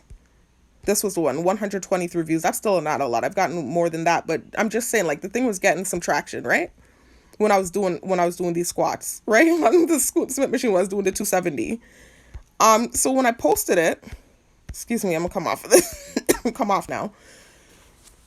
So when I posted, I had started getting likes and stuff, and people writing me in my inbox about it, like, dang, you squat that much, like just making a big deal about the fact that I was squatting so heavy. And I know a lot of them see me on these cameras, but they wanted to give me props on Facebook, I guess. He didn't write me anything, but he liked 2 of those videos where I was squatting the 270. And everybody can see who's liking my stuff. So I feel like sometimes people will interact with me and then something bad will happen with me and then they feel like they need to backtrack or retract, whatever. I don't know what it is. Or maybe he feels, I don't know, this kind of way because his family was already in a scandal. So he doesn't want to seem like he's associated with me in any way, shape, or form. I don't know what it is. I can only make speculations. I always just try to speculate why somebody does the things that they do, right? But him and I, other than him just going to the same gym as me and him being friends with me on Facebook, we've never interacted outside of him liking those 2 videos where I was squatting the 270. So then shortly out, like about a week after he liked those videos, I remember that I started, it wasn't a week after. I'm saying the wrong thing. That's not what happened. I was about to say I started working. No, I have to get the timeline right because there's a couple things that's happened with this guy that I'm trying to talk about. That's why I said explain brief history with guy in the gym. So about a week after he liked that stuff, some stuff happened with me. I can't remember exactly what it was. Reactive abuse, where it was like the targeting started turning bad again for me. It was about a week after he had liked those videos. So then I remember I came in the gym, mask down. I had my mask and I had the same stuff I wear. People are always asking me why I wear a mask in the gym. Then they ask me in person why I'm wearing a mask. 2 different purposes. One of the purposes is shared. There's multiple reasons why, and one of the reasons is similar. But then there are also 2 different purposes for why I do it. Yes, partially to stay anonymous because... Yes, it's partially to stay anonymous because of the targeting. Because, with all of these people knowing who I am and the cameras being on me, there's no way to stay anonymous. There's no such thing as anonymity as a target. But what I mean is hiding my face because I feel uncomfortable with all of these people staring at me 24/7 and me having the kind of awkward personality that I do.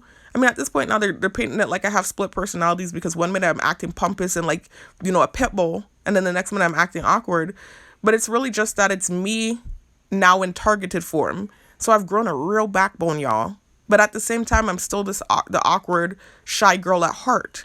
And so I like to hide my face just for, again, not anonymity in the way where people don't know who I am. They know who I am and they know where I am at all times. But anonymity in the fact that they can't see my face and my facial expressions. And that's my way of getting some sort of privacy a little bit. The other purpose, though, 2 different reasons. In public, again, it's mainly just the anonymity thing or hiding my face. In the gym, I'm altitude training. When you wear those masks, I purchased high altitude masks off of eBay.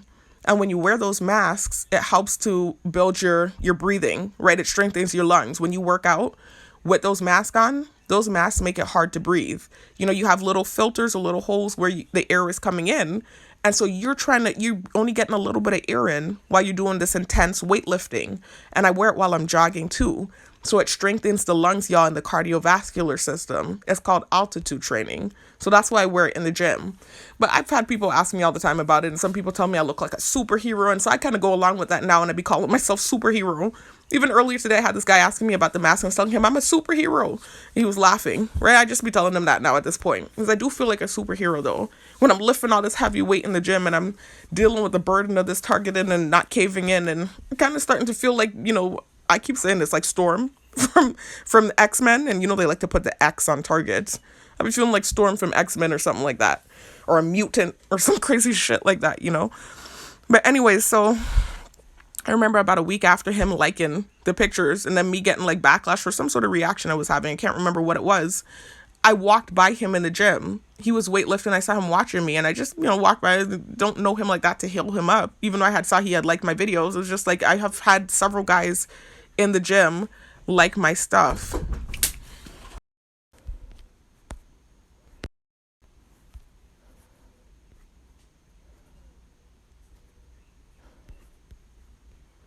Sorry about the interruption, y'all. Anyways, like I said, I've had several guys in the gym like my stuff, so that wasn't anything new, and I don't believe it was in that way. The man, from what I could see, from what I saw on his Facebook, I believe he has a girlfriend and children and stuff like that, so it wasn't in that kind of way, and he was never anyone that was doing anything like, trying to get my attention or anything like that. I think he was genuinely liking it because he's one of those fitness people like I am, and he sees that was an amazing feat, squatting 270. But anyways, I feel like, he felt embarrassed that people might have seen that he liked my thing or something. I don't really know what it was. But I just remember I walked by him and I went in the back room, and he came in the back room by me and he said, "Hey, excuse me." He said, "Do I know you?" And he kind of has this kind of like Steve Urkel voice. He doesn't look like it because he works out and stuff. But similar to me, I believe he used to be skinny and then he worked out and bulked up and stuff. So, it's like Steve Urkel that worked out. He doesn't look like Steve Urkel that worked out. He doesn't look like that, but he sounds like that. Like you could tell, like maybe prior to his workout days, he might have been a nerd, a little nerdy, like myself, right? So again, I'm not judging him, but he does kind of have like the Steve Urkel kind of voice, right? So I just remember him saying, "Hey, do you?" He said, "Do I know you?" I said, "No." I said, I believe we're friends on Facebook." I said, "But I don't know you like that." I didn't say it in a rude way like that, but I was just like, I don't think we know each other outside of Facebook. And he said, "Okay, because you look familiar," and da da da da. And I said, no. I said, I'm just, I said, I'm just friends with you on Facebook. I don't think we actually know each other. And he said, "You're the girl that was squatting to 270 pounds, right?" And I said, "Yeah, that's me." And he said, "Wow." He said, "What you doing?" Just complimented what I'm doing. And then he kind of asked me why I wear the mask, and I explained it to him, and that was it. It was a very brief convo, and then he went about his business.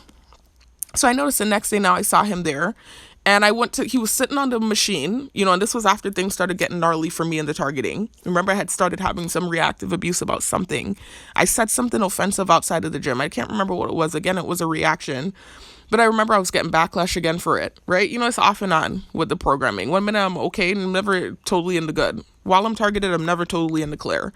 But one minute things are okay with the people around, and then other times where I've had some reactions, it's like they're on top of me. So I remember this was one of those times, like shortly after this interaction with this guy where it was getting bad again. So I remember I came to the gym and I saw him sitting there working out. He was wearing regular colors at this time.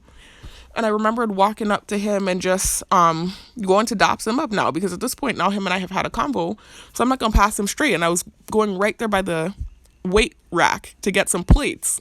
Right? So I just went up to him and I dops him up, and he went, "Oh, hey," in this awkward kind of way, like he didn't expect me to dops him up.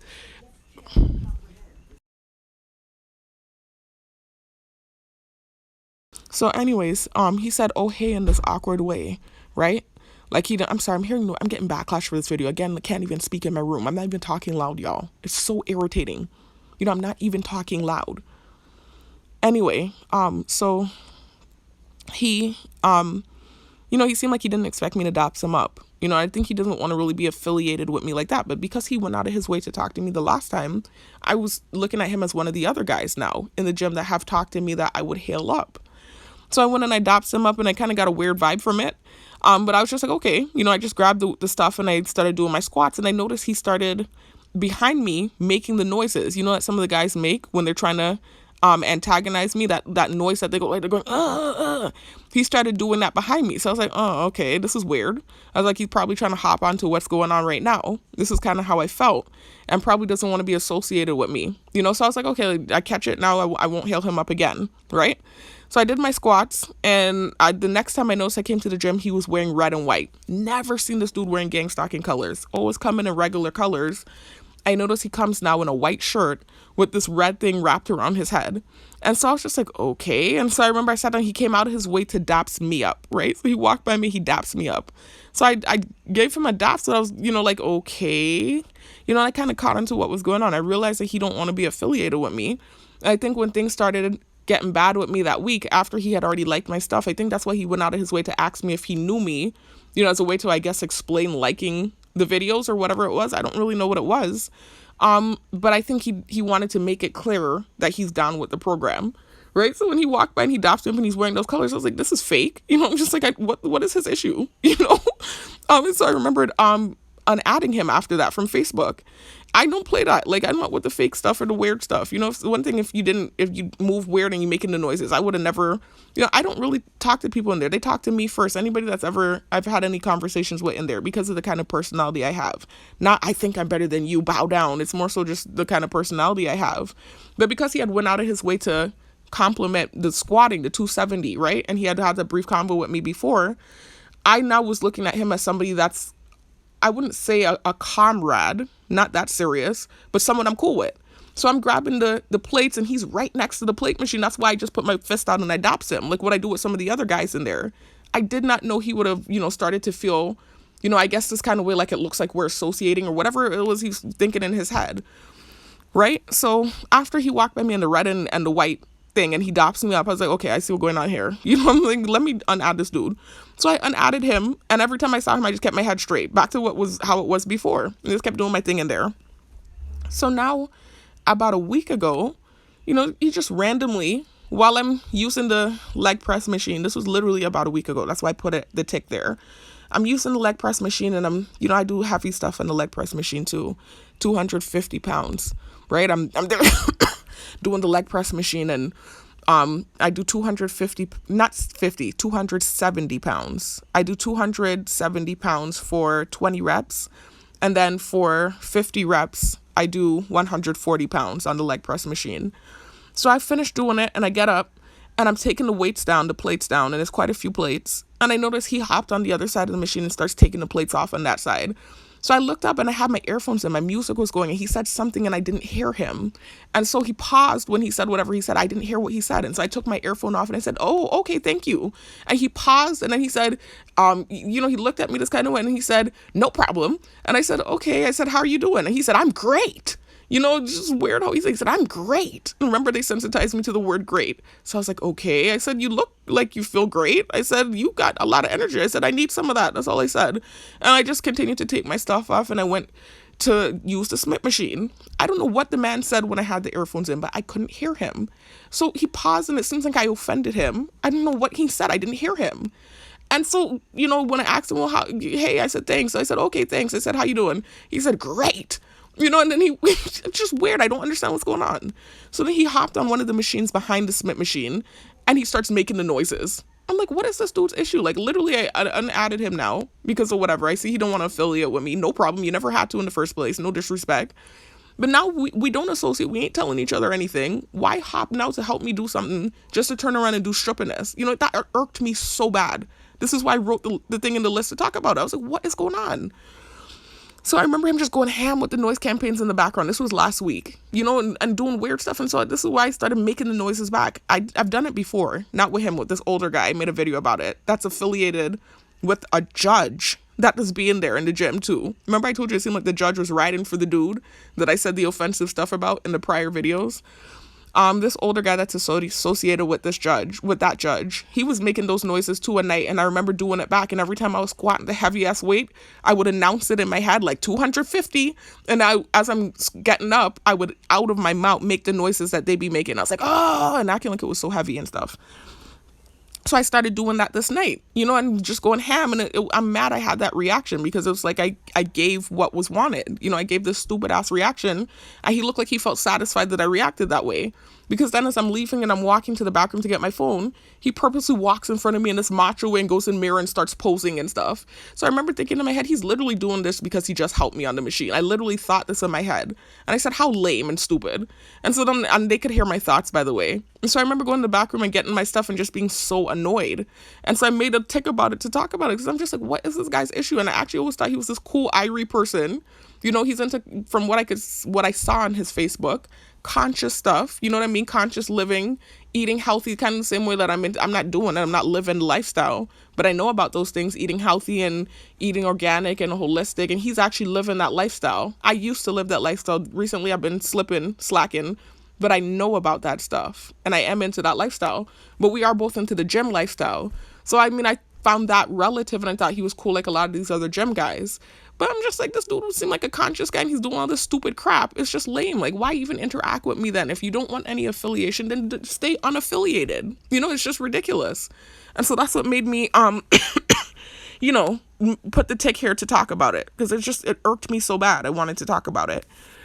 I think that's it. I think that's the only thing I wanted. Okay, now I want to talk about what happened last Wednesday. Finally, I'm there. This video is going to be too long, y'all. I saw that it's too long, so I'm not even going to add that clip that I said I was going to add earlier on in the clip. Or I think in the last clip I said this. I told you guys something happened today at work with the same girl that I had the dream about, this PTSD reaction. I'm not going to add it, man. It's a 23-minute video I made at work, y'all. I don't care. They heard the video. I played it. I feel like I defended myself. I'm going to just delete the video. It was this reaction I had, y'all, to something that happened this morning when I was waiting for my COVID test results to come back from the medical facility I had went to. I left work yesterday, y'all, because I have a little bit of a cough. Residual, right, from the cold I had last week. And so this morning, while I was waiting to go into the facility, waiting for my results to come so that I could actually go into work, something happened that pertains to the girl I had the dream about. And it was programming. They had literally, just when I was checking my email, sent a picture of a girl with her hairstyle. Like, they keep doing that with the AI shadow networking software and just doing stuff like that, subliminal stuff. And then, eventually I know everyone's staring at me.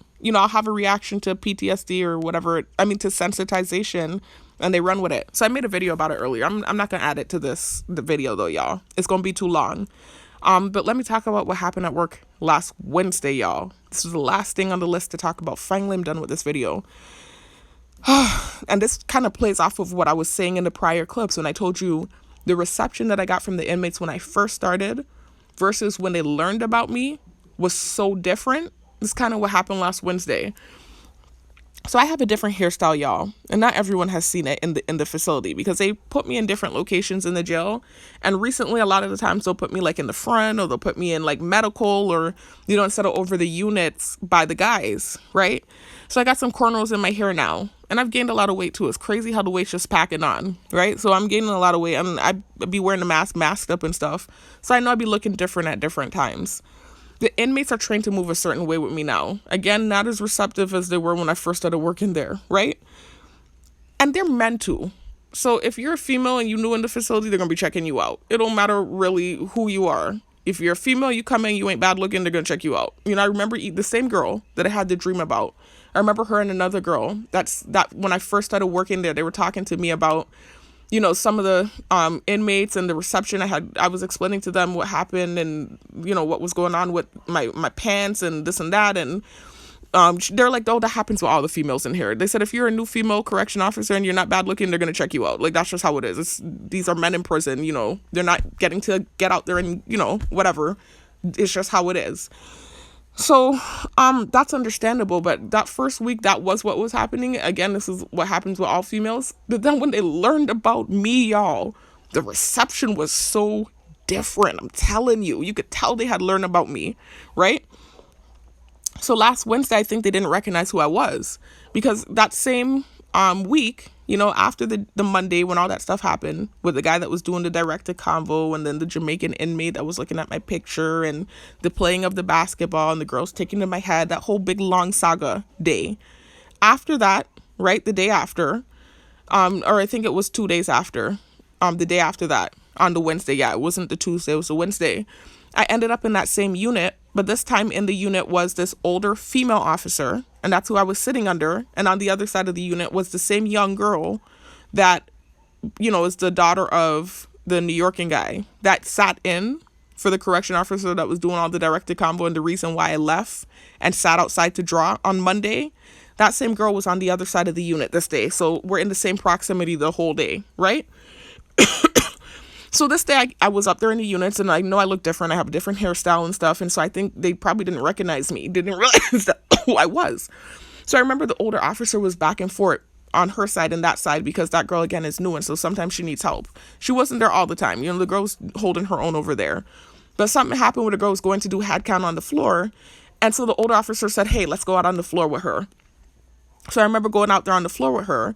And I remember what she was doing in the process of doing head count. And when I stepped in with the older officer, the guy started saying, who's that? Who is that? Who is that? And then one of the guys said, wait a minute, that's nurse, that's nurse. And they said, wait a minute, KFC? They said, KFC, KFC. So they started screaming because I'd be tearing up KFC. They have these cameras on me. And so I think, like I said, I think some of them be having access to these cameras on me. I don't know how it's working, but I think some of them be seeing what's going on with me. And literally the day before that day, I had bought some KFC for lunch. My mom had let me hold the car for lunch. And I sat outside and I was tearing it up. I had my mask off and I was tearing up the KFC. And they be seeing everything that's going on with me. I don't care. I'm not going to live an uncomfortable life because people are watching me. I've said this already. I was tearing that shit up, that KFC. So I think them dudes saw it because they're like, KFC, KFC. So I think they saw me tearing the KFC up the day before. But nonetheless, they couldn't believe it was me. So they start freaking out. They're like, wait, that's nurse. Da, da, da. You know, the movement is kind of like they're checking me out. Right? So, excuse me, which is not a big deal. Who cares? But the point is what happened in the facility after. So after that happened, leave that side of the unit. I go back on the side with the older lady. She has this guy that she has like this good she has a good relationship with all of them. She works in there, she's been in there for a long time. But there's this guy in there that I think he's like a son to her. He's not her son, but I think they have like this special relationship where he comes in and they have special talks, and sometimes she don't bring him stuff like that. You're not really supposed to. But every now and then if she's eating something, she'll give him like a little like peanuts or M&Ms, that type of thing, you know? So he'd be coming in like, what you got for me today type of thing. Like, and she'll just in a low paper, you know, take from her lunch and maybe put a little thing in the paper for him sometimes, you know. And so I remember him coming in and she told me to open the gate for him. So I went to unlock the gate for him. And then he came back in the room. I think he went to get something. He came back in the room and he came squat down behind me and he was whispering to her and he said, I can't respect a girl, or I can't deal with a girl if a next partner press she and she could talk to that partner easy, that means she ain't loyal. He says she ain't loyal and I don't want she. If she ain't loyal, I don't want she. And so I remember the older lady kind of just going, kind of brushing him off, right? So after that happened, I noticed I left up there and I went to lunch or whatever. I come back. I noticed it's like they started trying to use him now because he said that. I don't know what it was, like him saying that. Like I don't know if that created something, but all of a sudden I noticed him like going ham with the gang stalking after that. Like they told him to do it, because when I went up there, it's like he started going extra ham with it, like, you know, like doing the sniff thing and just doing extra stuff. Like, because he said that, I don't know if they got on him for saying that. I don't know what it was, but he started doing extra stuff. And then they even had a plate set up right where it was sitting there, and the plate was sitting there, and he said, who's this extra plate of food for? He said, hey, nobody want this plate of food. And then he looked at me. So I was just like, okay, why are they doing this? So I was just like, whatever. I sat down, mind my business. I'm like, I'm not gonna let this get in my head. I don't care. You know, I'm used to directed combo, like I said, from all of them in there. You know, not all of them, but most of them. And it's not ever so malicious that I'm like, I gotta talk about it. Like I said, it's only 2 COs in there that it was so bad. I was just like, oh my God, I'm actually getting angry. And like I said, it was that guy from the Monday that was doing what he was doing, and then this guy that retired, this older guy that retired. So I'm just like, okay, whatever, this is petty stuff. I think they're doing this because of the reaction that happened when I went on the floor with the girl. And then also how he now came in behind me and was saying the thing about, if she ain't loyal, I don't want it, because I mean any dude could press she and this and that. I was just like, okay, whatever, I don't care, you know. But I think that made them make him do extra stuff when I came back up from lunch. So anyway, I remember I was sitting there with the older lady, and she went out to the Sally port, and she was dealing with something outside of the Sally port, and I was holding the unit. Excuse me, y'all. So I remember one of the inmates coming up to the cell and knocking on the door, not the cell, the office, and knocking on the door. So I opened the door, and he's kind of one of the inmates. He's like, you know, there's some sort of something with him where they be having issues with him. I think he's just like a real character, and so they be having issues with him. But I'm into mental health and stuff. Y'all know I want to actually become a psychologist and stuff. So I'm gonna move accordingly, and whatever it is that you got going on, I'm gonna try to work with you, because I know like maybe a lot of people in there probably do have mental health issues. Maybe they had a hard life, they've been through things, and that's why they made some of the poor decisions they made. Or they seem difficult, whatever. So I'm talking to him, and he was kind of all day long trying to get to the library, and he kept asking the older corrections officer, and she kept saying, look, the library is closed, they're having a meeting in there, you know, at 3:00 I'll call and figure out what's going on. And so he kept coming periodically and asking her. And so now 3:00 finally came. He, true to the time, he was keeping up with the time. He came in, was knocking and trying to find out about the library. So I went out there and I let her know what was going on, and she said he'll be okay, because he's a character, and it seems like some stuff be happening with him. So I think they didn't want him going in there when it opened. They had just sent some inmates down because it opened, and I think they didn't want him going there, at the moment for whatever reason. So I said, you want me to call and find out about it? She said, don't worry about it. And she kind of sniffed a little bit. I think I was just annoying her that day. I don't even know why. I didn't really do much that day, but other than that, so she wasn't being too bad with me, really. She was actually not being too bad. She was being friendly. She was teaching me the job, and it's just, like some of the directive stuff that happens. And in that moment, she did do the sniff thing. I think she was getting annoyed with me. Right. So anyway, I walked in there to him, and I was just explaining to him, look, she said, don't worry about it right now. She said, don't go down there right now. Just, she'll deal with it in a little bit. He said, okay. He said, where you from? He started asking me where I'm from, asking me about my accent and stuff. So I'm explaining to him where I'm from and why I yank, and the fact that I'm half Trini and this and that. And he's like, oh, he's laughing. He said, he said, my father, I think he said his stepfather is Trini, and he's talking about how good the food is and this and that, and just, holding me in a little bit of a conversation there. So after that, I was like, okay, whatever, finish a convo with him, and just was friendly with him, and he went about his way. I went back in the unit and I sat down. As soon as I sat down, I hear the younger girl that didn't want to sit with me, right? And this is why I said I feel like it's more to it than just my situation and her not wanting to deal with my situation. I think also, too, she has some feelings towards me. She was on the phone with somebody, and she said, I don't even know why that girl think people jealous of her. And then she trailed off. Like, she said, I don't know why that girl think people jealous of her. And then she trailed off and stopped talking. And so I was like, whoa. And the energy got weird in there. I felt awkward and weird. And earlier, too, I had kind of heard her on the phone talking about acne. Now, that could have been something else she was talking about. That might not have been directed combo. But I just remembered hearing that, too, earlier in the combo. That might not have been directed towards me. But when she made that comment and then trailed off, after I had just been talking to this inmate, I was just like, okay, I got awkward. I was like, let me get up and go find something to do in the lab, because I remembered I had, excuse me, something that I needed to print. And so I was like, let me go to the lab and just give the older correctional officer a chance to finish whatever she's doing outside so she could come back in the unit with us. So I got up and I went down to the lab. And as I'm heading down to the lab, I saw the girl that I had the dream about heading up, walking up. Like she was walking up to the units as that whole interaction happened. And she stopped me and she asked me if I had heard from one of the doctors about PT, about my police training that's supposed to happen, because her husband's supposed to be facilitating the training. Anyway, so she went up there to the unit. So I went down to print out my stuff, and I realized something. I couldn't get into my email or whatever it was. So I went back up there to see if I could get the paper with my password. And the girl I had the dream about was standing on the side of the unit with the girl who had just made the comment about whatever. And also the older officer had now come back into the unit. And all three of them were over there on that side. And so the older officer started saying something about touching, this and that, touching. And so I was like, okay, it's getting awkward in here. Let me grab the thing and go back down there. And so I remember going back down to the computer lab.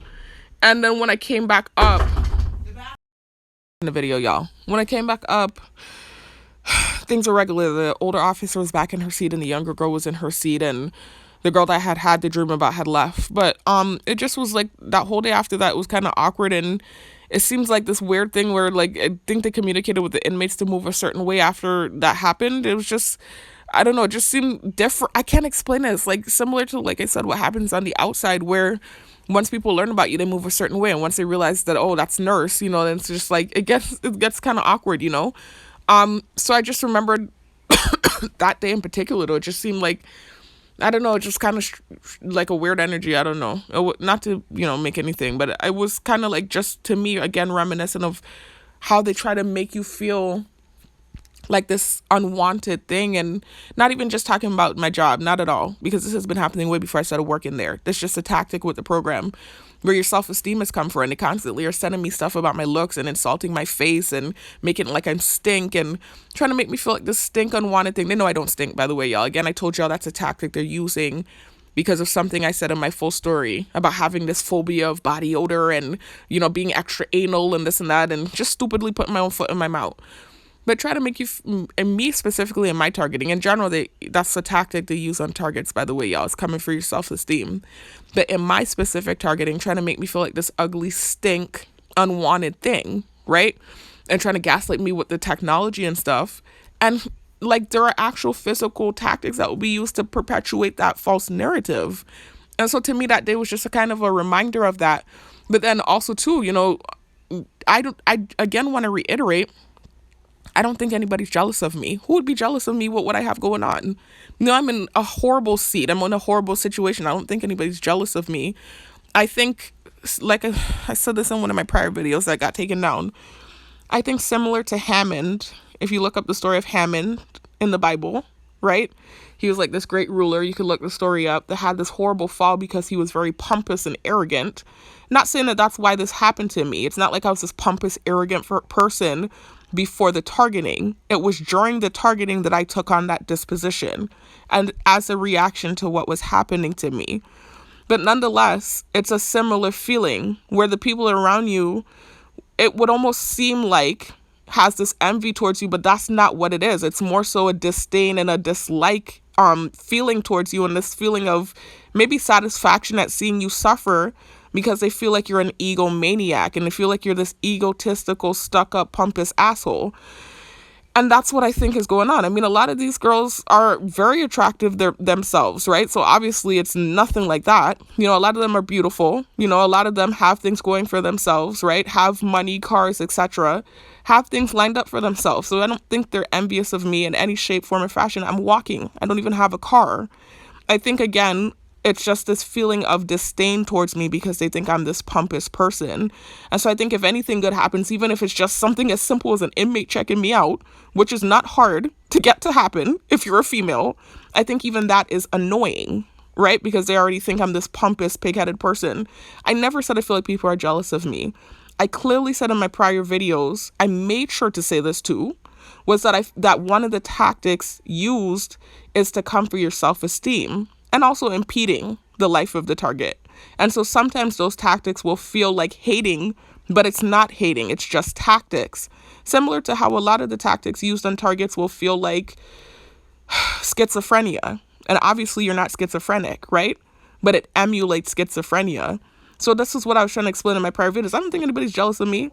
I think these are just tactics that are used. And so it feels that way. And so oftentimes a lot of targets, you'll hear them saying, I have haters, or people are jealous of me, and then that will make them look even worse than they already look. And it's actually understandable why they would feel that way because of the tactics that are used, even though it's tactics that are used on all targets. So you just have to have the wherewithal and the perception to really see what's going on. But that's what it is. And so a lot of targets will make those kind of comments, and then they'll be called narcissistic, when really it's just a reaction to targeted individual abuse. But I don't think anybody's jealous of me. I don't think so at all. I really don't. I just feel like these tactics are used to tear down the target, create a certain perception of the target, and also try to get the target to believe that perception. Like try to actually get the target to believe that they're this unwanted, disgusting thing, and that's just not the case. And so Wednesday was kind of like a good feeling to just have a reminder that that's not the case. But it was just like after that, it was like damage control was done. Like then all the inmates were like, I guess, made aware of the situation or whatever. Then next thing you know, I noticed a new narrative is, oh, it's because you're easy. I remember having this conversation with this other coworker, and he's actually really cool. I actually like him. But similar to the other ones, he's doing directed combo. And I remembered him saying something about, he's telling me the story about this girl, but of course it was directed convo, about this girl that smelled like fish.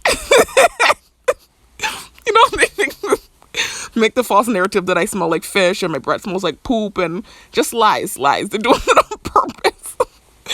The girl smell like fish. And remember, I just recently in my videos told you all I refuse to pee in public because I saw what they did with my breath. And even though I've proven my breath doesn't stink, they still sometimes pinch their nose. They're not doing it as much anymore.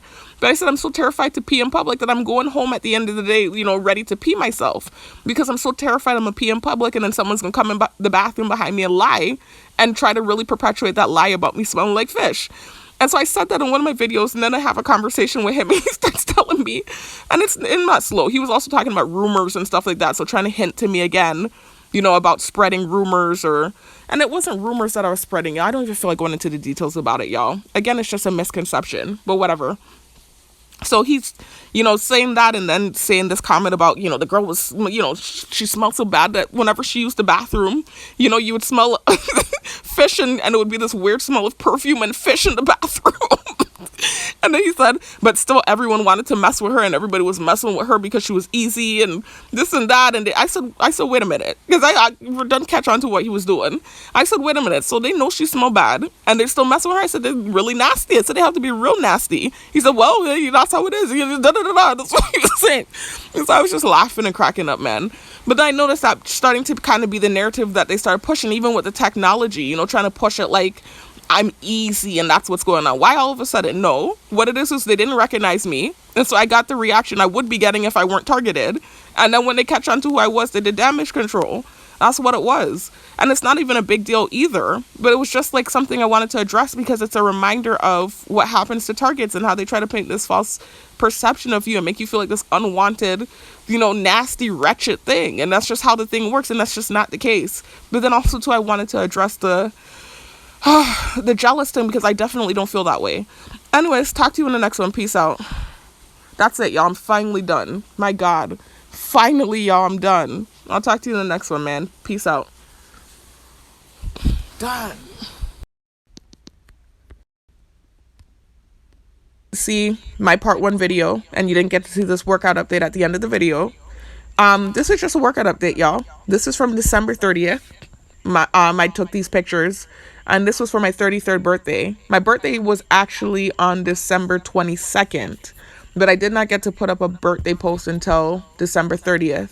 So I made 33 at the end of last year. Sounds like when I say the end of last year that was so long ago, but that was literally just 2 months ago. We're in February now. But anyway, y'all, I've told y'all in these recent videos that I've gained a lot of weight, right? You can see it says late B-Day post. I've gained a lot of weight since the last one. This is age 33, right? This is me now, y'all. I typically, right, throughout the years have been steadily at, I would say, 150 to 155. And when I started getting towards my later 20s, I went up to the 160s. But I never went any higher than 165, I would say, or I'll stretch it to 167. Definitely never been in the 170s, much less to be where I'm at now from consistently bulking, eating in a surplus, and weightlifting. So these pictures show the weight I was at, like I said, in December. I was like 187 in these pictures. I've gained even more weight since then, y'all. I'm 194 now, apparently. I just went to the doctor this week, right? It was something for police academy, for the job, the new job, y'all, the correction officer job. But I stepped on the scale literally a couple of days ago, and apparently I'm 194 pounds now. So I weigh even more than I did in these pictures from December. But anyway, so you can see the update, right? You can see the results. I'm going to show you a video of what I used to look like, right? And this video is from my early 20s. So it's a bit exaggerated because, like I told you, in my later 20s, I did get up to the 160s at least. This video I'm about to show you is, like I said, my early 20s when I was like 150, 152, something like that. But it's still just like closer to my normal weight. So, y'all, as you can see, I'm just literally doing a screen recording of the workout update that I attached to the end or created at the end of the part 2 video, rather than remaking the whole update. But just a comment I want to add, even though in my later 20s, I was in the 160s. Directly before I started working out and eating in a surplus and stuff, my weight more so resembled what my weight was in my early 20s, what you're going to see in the video. Because remember, in 2023, I dealt with what I suspect to have been energy weapon attacks. I was dealing with a lot of stress. I wasn't eating, right? I was eating, obviously, to survive, but I wasn't eating a lot. So my weight was very, very low. It was, like I said, around the weight, that I was at in my early 20s, and I would even say mid 20s and my teens. So this video I'm going to show you, it really is like an emulation of what I looked like. Even though it's from my early 20s, it is an emulation of, and you get a good view of what I looked like right before I started working out. So it is kind of like a before and after.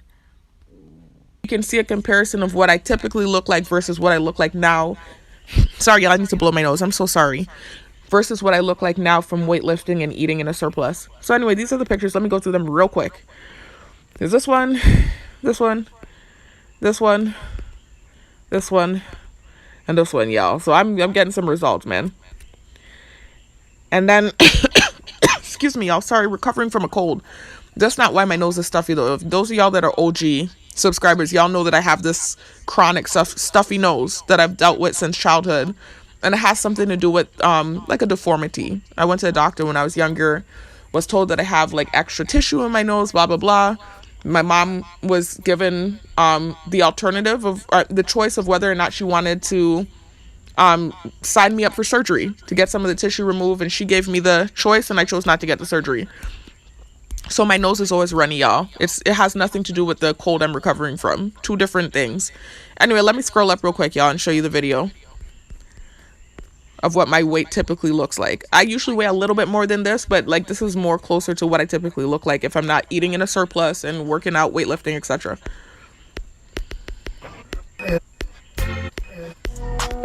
Keep going. Let's get it. This that go and get it. With no hesitation. This that never quit. Start that elevation. This that process. This that in the making. This that started from the bottom. This that motivation. This that opportunity. Me and let's get it. Whoa, y'all, I didn't mean to I was trying to pause it, y'all. I realized I have to press my finger on the screen. I'm just trying to show y'all how what was going on in the back there. With no hesitation. This that never quit. Start that elevation. This that process. This that in the making. This that started from the bottom. This that motivation. This that opportunity. Cause I even had this guy tell me, write me in my inbox, where your bonnet at? And that's island slang for where's your butt. Just to tell you, like, I've never been completely like flat, you know, like some, not to come for anyone. Everybody's built different, and you know, you gotta be happy with yourself in the way the Most High made you. But some people, it's like there's nothing back there, like it's completely flat. I've never been completely flat back there. I've always had like a very slight little something back there. But I want you to see the difference where it's not much back there versus now that I've been eating in a surplus and working out. Genetics, like, I don't know, it's a funny thing. I said this in one of my prior videos. I have 4 siblings. There's 5 of us in total. Both of my sisters have behind, like real behind, naturally. Got that from my mom, and I didn't get it. It just like it skipped over me. I got hips is what I got, but I never really had much behind. I had a little something back there. And hard work is really what led to where I'm at now. So you can have whatever you want in life if you work at it. Even obtaining or attaining the physique that you want. You just have to work at it. All I know is when feel like Gary Payton. This that process. Yeah. In the make. Anyway, that's enough, y'all. So y'all see what's going on. That's just for uniformity purposes. Like I said, I just put the update. I'm going to put it at the end of the part 3 video as well. So it will fall in line with the villainization of the target and workout update. Talk to you in the next one. Y'all tune in, like I said, to the next clip to hear the continuation of the video. Peace out. All right, y'all. Obviously, that tune into the next clip to hear the continuation was said because that's the update, the workout update that I attached to the part 2 video. So you heard the update. That was this video, the part 3. So that's it, y'all. Thanks for tuning in. I'll talk to you in the next one. Peace out.